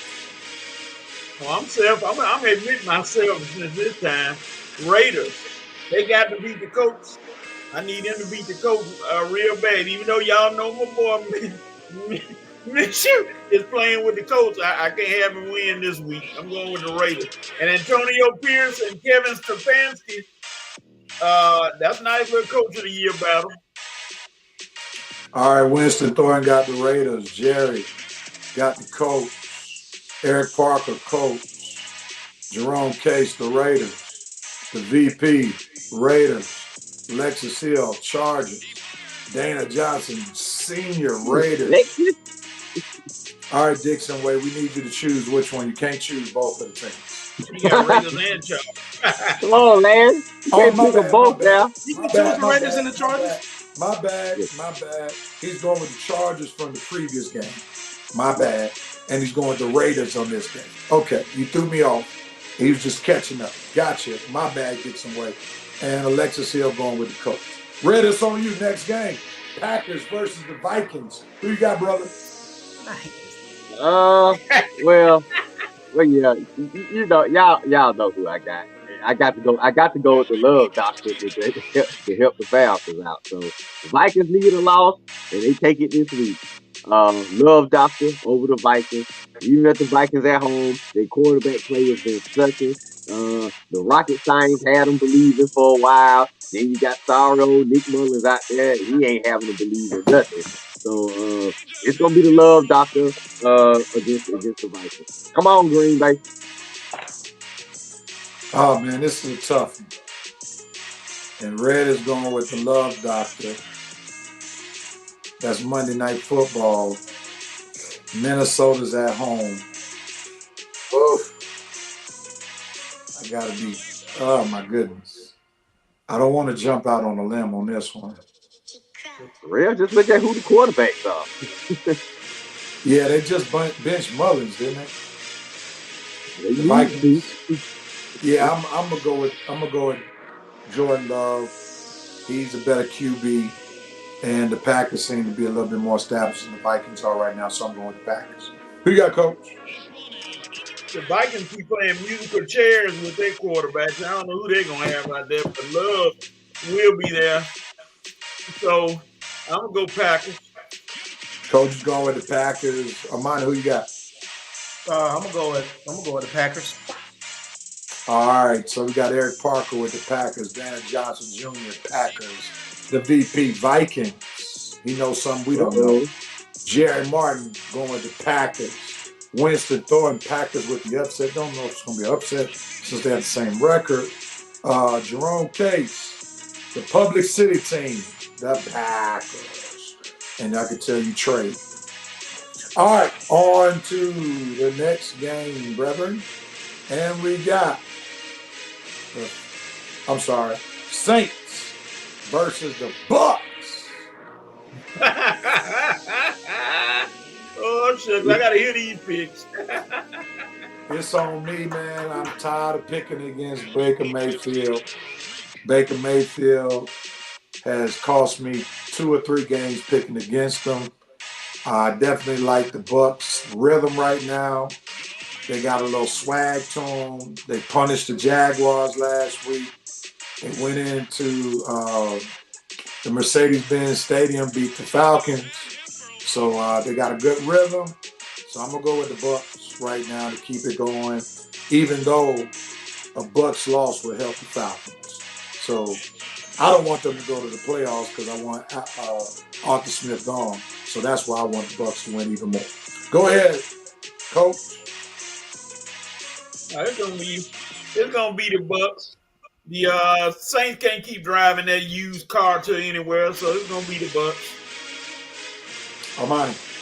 The Bucks. I'm going with the Bucks. Saints. I mean, Derek Carr's been playing better, but they messed up. The Saints messed up with Derek Carr. Big time messed up. So, yeah, Bucks. Red. Either way it go, I'm gonna hate myself for picking either one of them. But you got to pick smart here. You can't pick with your heart. You got to pick with your head. The Bucks are on the 4-game winning streak. The Bucks are playing the best football right now, and they're at home. So I mean, if they was in New Orleans, you might be tempted to take the Saints, but it's gonna hurt my Falcons' playoff chances. But like Real said, if you want Arthur Smith gone, these coaches' last name Smith. Go Arthur Smith gone, then you should be praying for Bucks to win anyway. So it's unanimous, Bucks all the way around. Dana Johnson, Bucks. Jerry, Bucks. The VP, Bucks. Eric Parker, Bucks.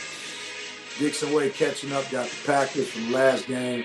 Jerome K said Baker will crash the car and win for the Bucks. Like that play of words. Eric Parker, the Saints have turned into the New Orleans Saints. Alexis Hill, Bucks. VP said Kit will take down Carr. And Winston Thorne got the Aints. Interesting. That's because that's a pick for the Falcons. He don't really want. I got you. All right, Falcons versus Bears. Coach, it's on you. Who you got? Falcons. I done picked them the last few weeks, and they've been coming through. So I'm going to stay with them, Falcons. Who you got? Armani? I'm going to go with the Bears. The Bears are at home. The Falcons don't do well on the road. And Justin Fields may possibly be auditioning for his next team. So, Bears. Who you got? Red? Falcons. I'm picking the Falcons. They're going to win. Bears are playing a little bit better lately, but Falcons. Tough one for me, and I must admit I'm picking more for standings. Oh yeah, we know. I don't know if I want to jump out there on the limb for Justin Fields' team that just beat the Cardinals last week. They did play the Browns tough the previous week, and they beat the Lions. They beat Detroit. Man, let me stop playing scared. I'm going with the Bears since they're at home, man. I mean, when you play the Browns tough in Cleveland, you beat Detroit at home, and that means they must have out-physical Detroit. Then that means that they're ready to play some ball. So I'm gonna go with the Bears. If Justin Fields is that dude, then this is the type of game he wins. Because right, he is on the chopping block. And he needs to let them folk know the previous 3 weeks have not been a fluke. We are really on the trajectory of being a solid team. So I'm up here saying, Justin Fields, you got to show the people what you can do. And we need Falcons fans being upset after this game. We need them talking about Arthur Smith got to go. So Justin Fields beat the home team, your home team, so we can get this thing right back in its proper perspective. Folks wanting Arthur Smith to go. We need that conversation. We don't need no Falcons winning conversation. And let's keep in mind that the Falcons beat them last year. So Fields might want his get back. For sure. Yeah, he should want that. He should want that regardless. I mean, Justin Fields has the most to play for. Justin Fields should be trying to prove to everyone that he has got it. He's a decent guy that can win some games. And he can lead his team to victory, and they can win because of Justin Fields. So yeah, he needs to be showing. He needs to be showcasing his talent. Field showcasing because, dude, you could be the guy that a lot of teams shop for this offseason if you prove that you're figuring it out. And I think he has been playing better football lately. Look at his last 5 games. They've been in their last 5 games. I mean, by the way, Heine is nursing an ankle injury. Who cares about Heine? I'm talking about Fields. Fields can. I mean, the dude's been playing improved football the last 5 games. Even just All the right, game Red. that we took. Let's move on, Red. You're about to give Oh, us okay. a Stop. Falcons versus Bears pre-game show. All right. Yeah, okay. Jared Martin. But yeah, just Jared Martin. Fields improving. I just don't want folks to know he is getting better. Jared Martin got the Bears. Eric Parkin got the Falcons. Winston Thornton says Falcons win by 3. Dana Johnson Sr. got the Bears. Vincent Woodruff, the Bears. Jerome Case, Falcons for the terrible win. Alexis Hill, Bears. The Dixon way got the Falcons winning the same way that Winston got by 3. And Jared Martin said Justin Fields, bye-bye, meathead, and Ragu. All right, so Jerry is with me on why we going with the Bears today. All right, Coach, it's on you, bro. Bengals versus Chiefs. For real. Yeah, it is on you. And for real. Yeah, Bengals just playing. The Bengals in last place. They're going to be in last place in the North. The Chiefs are going to have a coming out party to start this train toward the playoffs. Chiefs. All right, Armani, who you got? Oh, Chiefs. No Joe Burrow. If Joe Burrow's playing, I pick the Bengals, but I'm going with the Chiefs. Red? Jamar Chase running his mouth this week, and like Coach said, Rev, this is going to be the start of the Chiefs receivers finally having some pride before the fall. I mean, Jamar Chase is straight disrespected the secondary. Chiefs receivers are going to come ready to bang on the Bengals this week. They are coming ready to bang. So get ready, because you're going to see a new Mahomes like that tirade last week that's going to pump his O-line up and his receivers. The Chiefs come back to reality this week. Chiefs are back, baby. Watch. All right, I'm going for the Chiefs as well. So we're going to make this unanimous. Jared Martin got the Chiefs. Winston Thornton got the Chiefs. Eric Parker has the Bengals. Dana Johnson Sr. got the Chiefs. And Jerome Case, not surprised, going with the Bengals. On to the next game. That's straight hate, bro. Armani, just want you to know before you pick this, your daddy is watching you. Your dad is watching who you pick, son. So Steelers versus Seahawks. Who you got, man? Daddy's watching. You can tell the pull he got. You can tell he got that pressure on his daddy on his mind. Daddy, I love you, man, but not this week. I'm going with the Seahawks. Any reason why you going to Seahawks? They've been playing pretty good, man. I just think Mason Rudolph for the Steelers, man, on the road, he's terrible. He's like Desmond Ritter, borderline terrible. I can't trust Mason Rudolph, so I probably wouldn't trust him on my flag football team. He's that bad. So I'm gonna go with the Seahawks. All right, Red, you still depriving the people. Move over, man.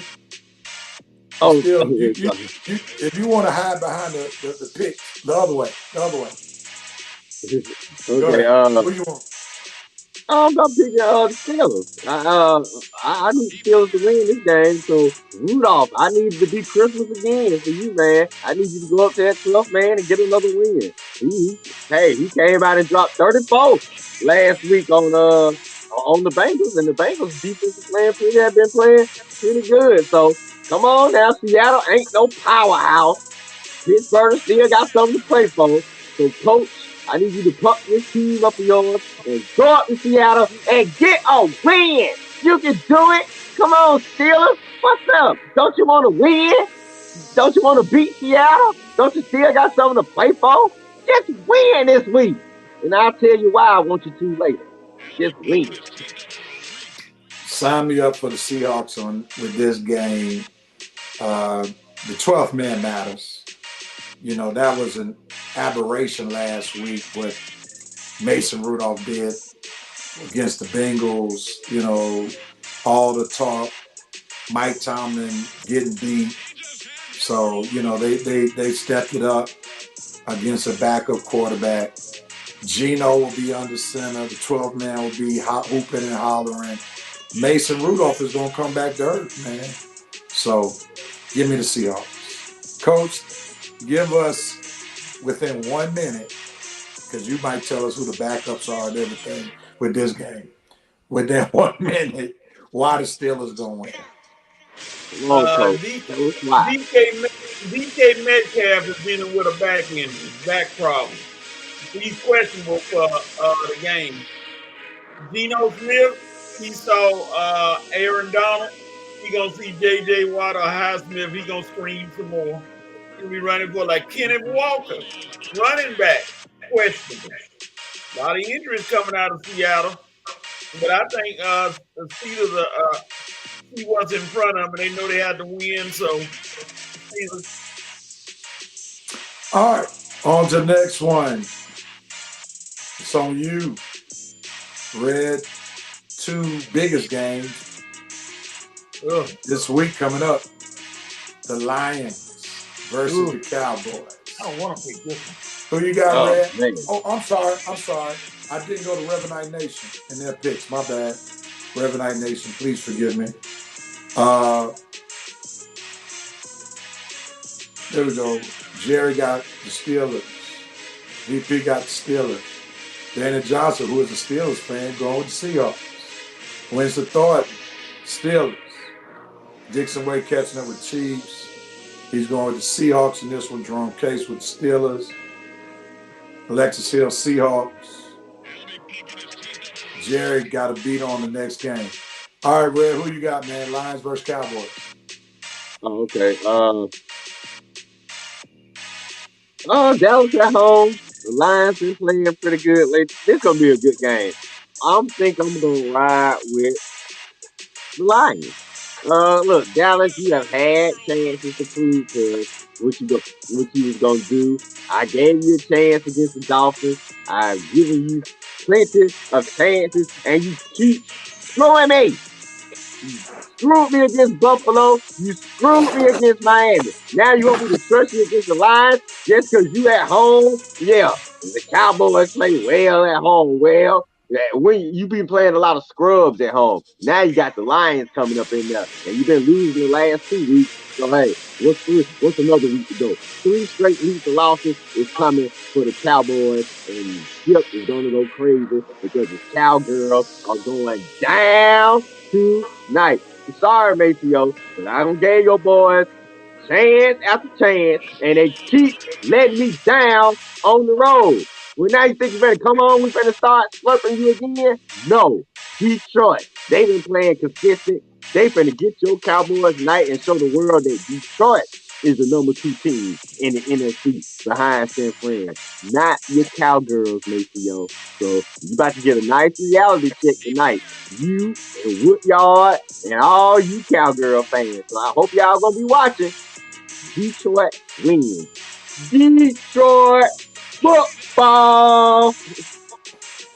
Well, Red, your disappointment with the Cowboys is on you, man. You have to see the tea leaves. Cowboys are terrible on the road. You kept picking them on the road. That's your fault. They're at home.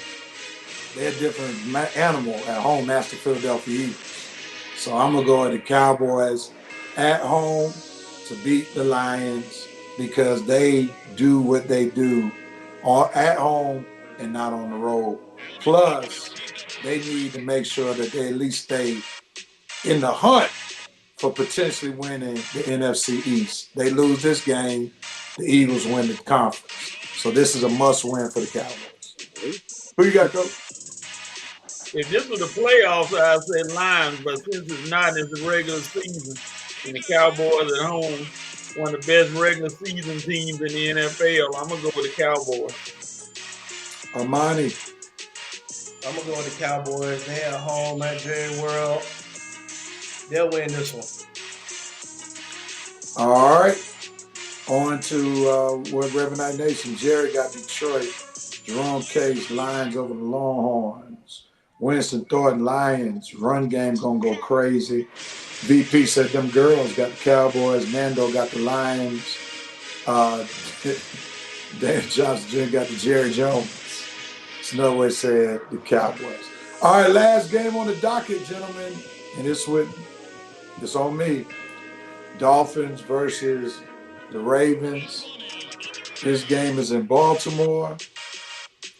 The Ravens showed us what they could do on the road. Lamar Jackson is primed to get a second MVP. After that beatdown the Ravens put on the 49ers. The Dolphins have not really beaten anybody worth thinking about, and they're on the road. Easy pick for me, Ravens. Who you got, Coach? Feel free not to choose your divisional rival right now. Well, I'm picking the Ravens. Oh yes, Ravens win easily. I'm going with the Ravens because, and you know the underlying meaning, don't you, Rev? Go ahead. Ravens win this week. They clinch first place, the #1 seed. So next week, Lamar don't touch the field next week. None of those guys touch the field next week because they want to save them. Because they know we're going to try to pop them in the mouth if they get out there against us. So go Ravens. All right, Armani. Ravens at home. I'm going to Ravens, man. Lamar Jackson, he's playing good football, and I think this is going to solidify his second MVP. You know, I'm all for the underdog story. They came in, said he couldn't play quarterback. They wanted him to play something else. Mama knew best. Ravens. Red, who you got? It's unanimous. Like Coach said, they're gonna go ahead and wrap this #1 seed up.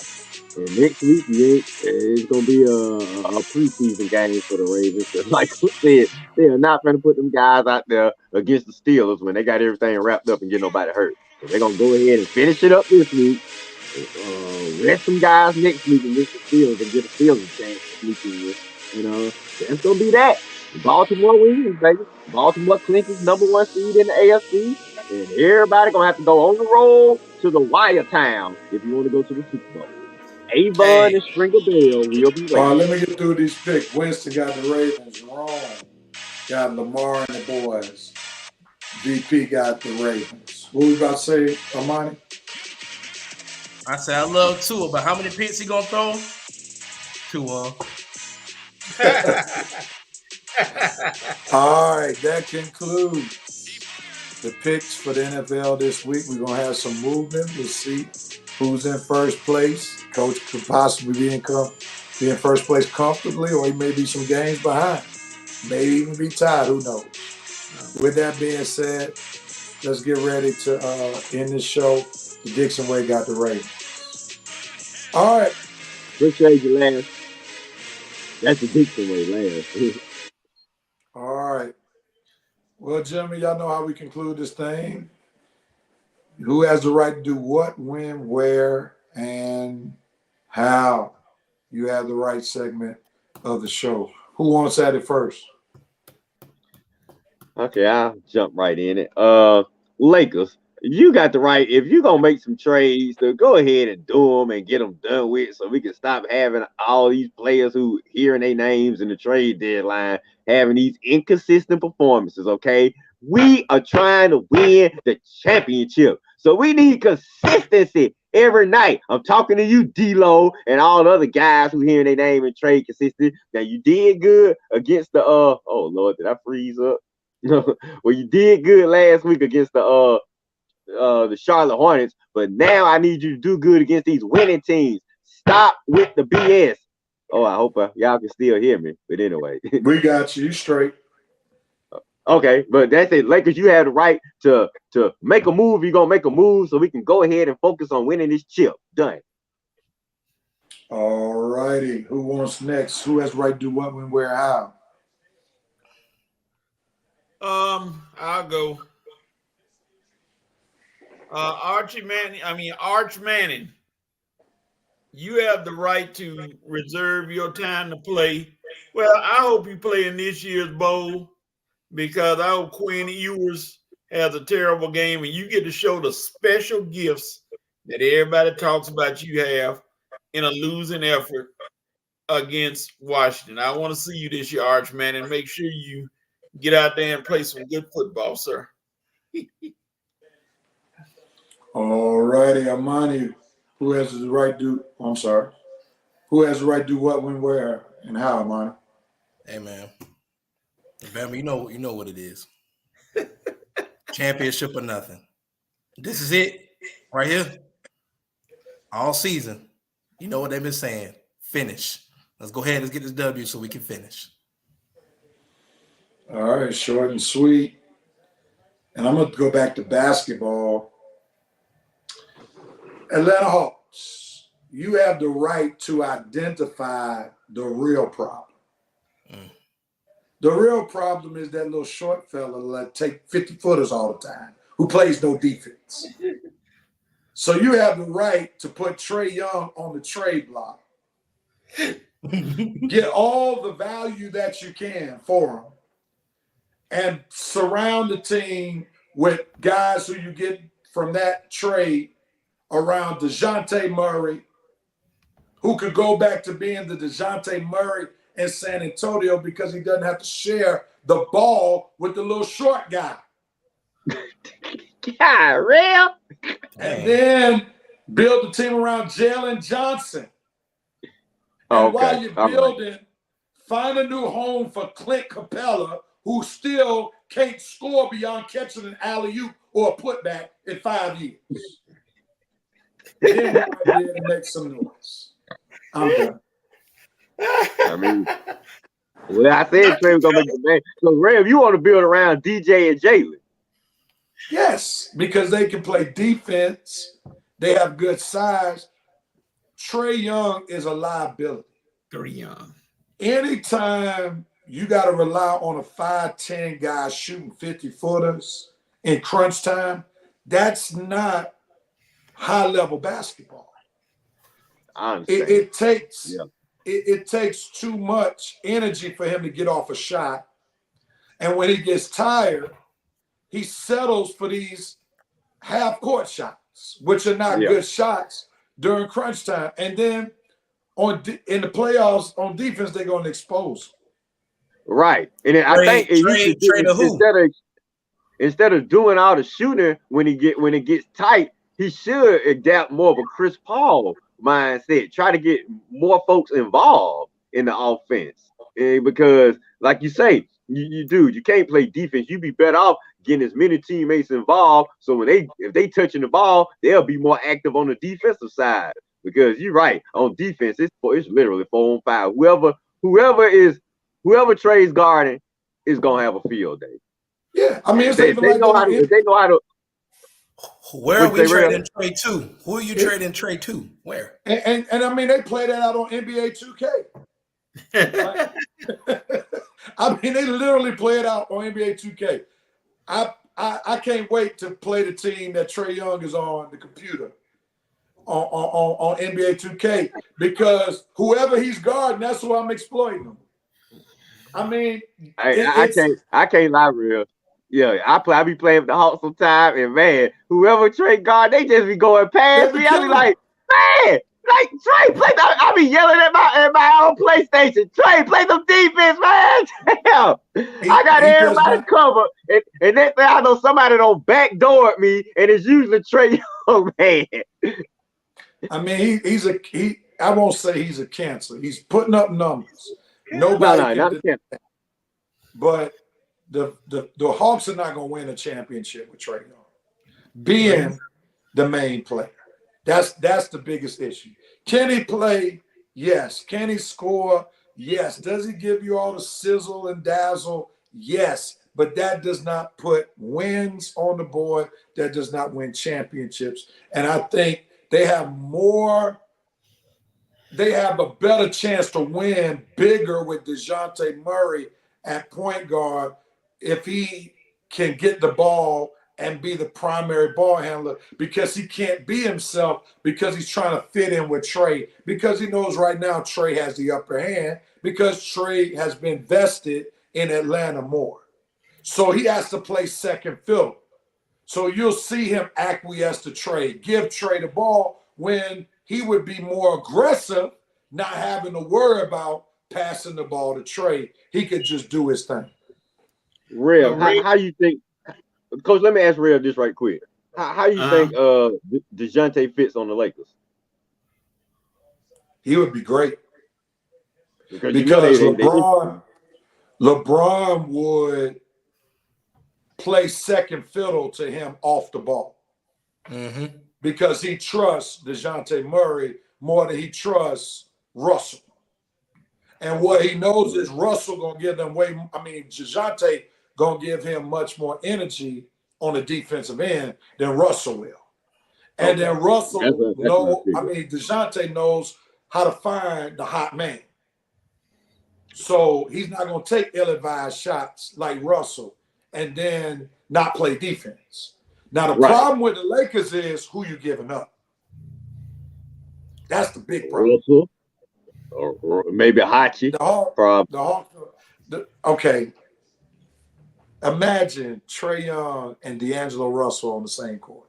It's gonna be bad for the Hawks. I'm trying to get my Lakers looking better. At this point, I don't care how the Hawks gonna look because the Hawks have already screwed themselves by one mismanaging this team. Like you said on one of your posts earlier, the Hawks team is not built well. Okay, no. And then you push out your competent GM and Travis Slink for freaking Landry Fields, and you see what we're looking at now. Quinn Snyder is just not that coach that's going to get the best out of this team that we have constructed. Like you say, he keeps doing the same thing every night, and then he has to keep coming to these press conferences looking dejected, looking fizzled out, because he knows his defense is trash. And like you say, Rev, he knows Trey is a liability on defense, but he has to treat him like he's the guy, because he knows Trey is the number one option in Atlanta. And DeJounte, he probably knows DeJounte would fit better as the number one option, but what can he do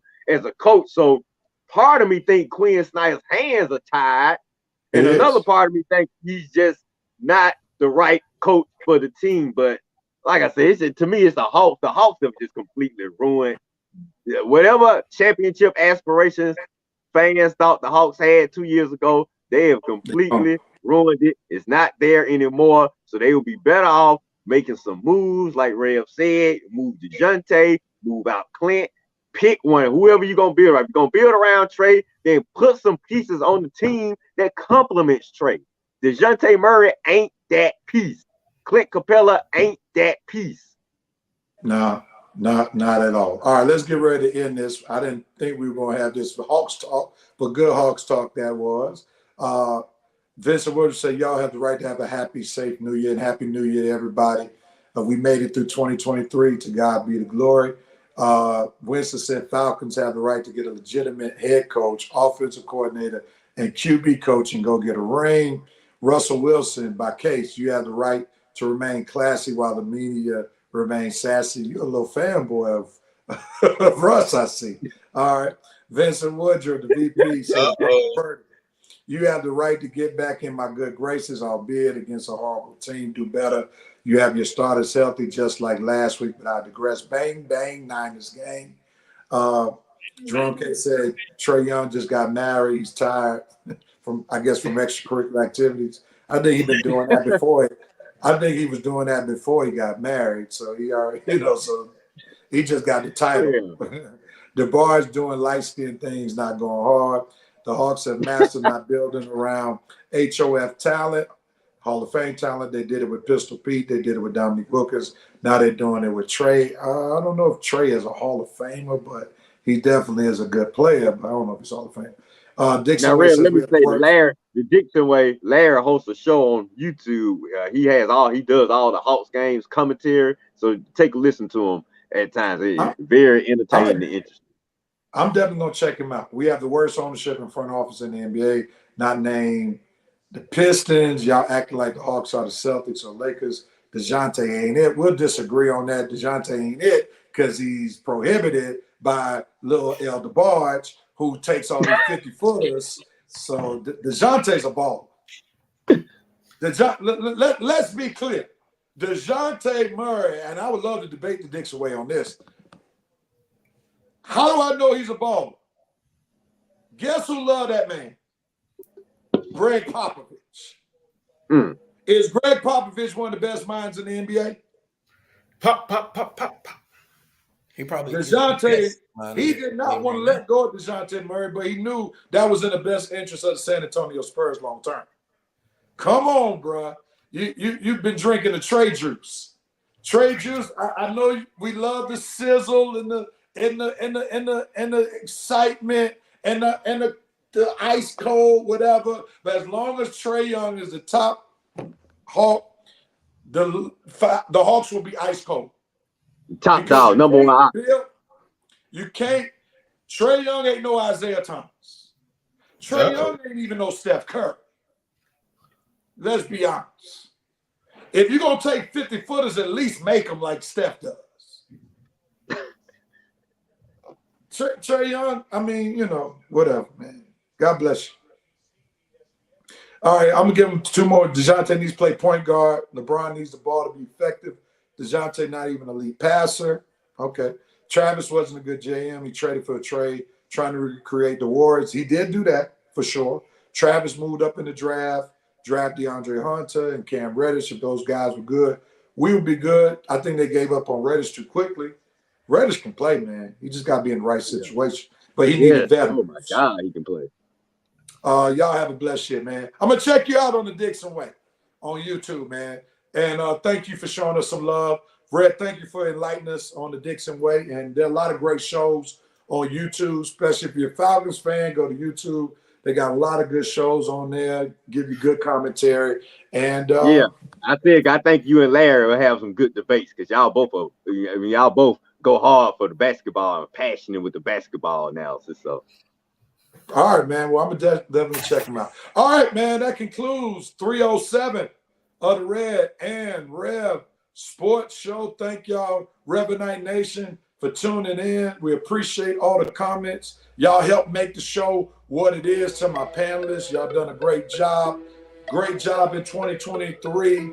Armani, thank you for joining us. The times that you do join us, we appreciate you. When you're not beating up on suburban white kids in flag football,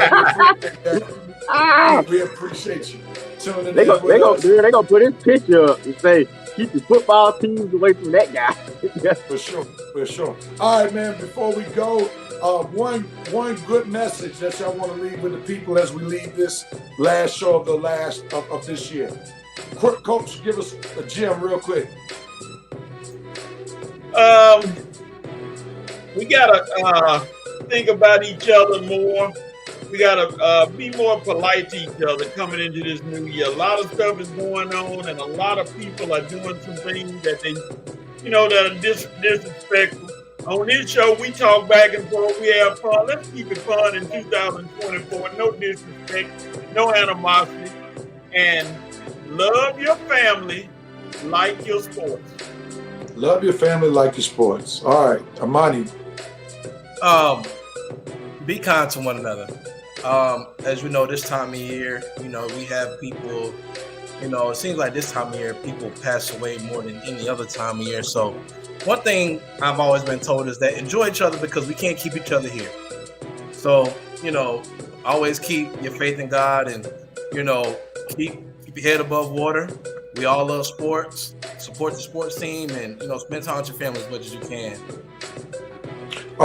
Red. Love your family, love your team, love your sport. Like I say, increase the peace, no disrespect. Stay away, please, especially for my Atlanta folks. We just all this too much violence going on in the streets, especially my Atlanta streets, and you really, it's sickening every time you turn on the news. You're hearing about this person shot, that person shot. Just the gun violence in Atlanta is not really sitting well with me this year. I'm hoping for a new year, 2024. Like Coach said, we can be a little more peaceful to each other, not with all the serious arguments and the confrontations or whatnot. Just learn how to disagree and disagree more respectfully. You know what I'm saying? Because it's just too much disrespectful disagreeing going out here in the street, and it's leading to a lot of violent things happening, and that's not what we need. Like I say, we can all have debates, have discussions with each other, and be respectful, agree and disagree and whatnot, because that's what we do. That's what we do on the Red and Rev. So that's what we do all week long when we having our sports debates and our debates about life and our debates about entertainment. Debates are good. Respectful debates are fine. It's when the disrespect comes into play that is not cool. So let's chill with the disrespect, have more peace, respect life, and have a happy new year. All right, I'm going to take 10 seconds because Red took all my time. God first, family second, career third, and sports comes last. Peace and love, everybody. Have a happy new year. Look forward to seeing y'all next Saturday. Same Facebook page, same YouTube channel. Feel free to subscribe to our YouTube channel if you haven't already done so. Also, feel free to like our Facebook page if you haven't already done so. Thank you so much for watching episode 307. We'll be back better than ever in 2024 because there's more from the Red and Rev Sports Show in 2024. Peace and love, everybody. We're out.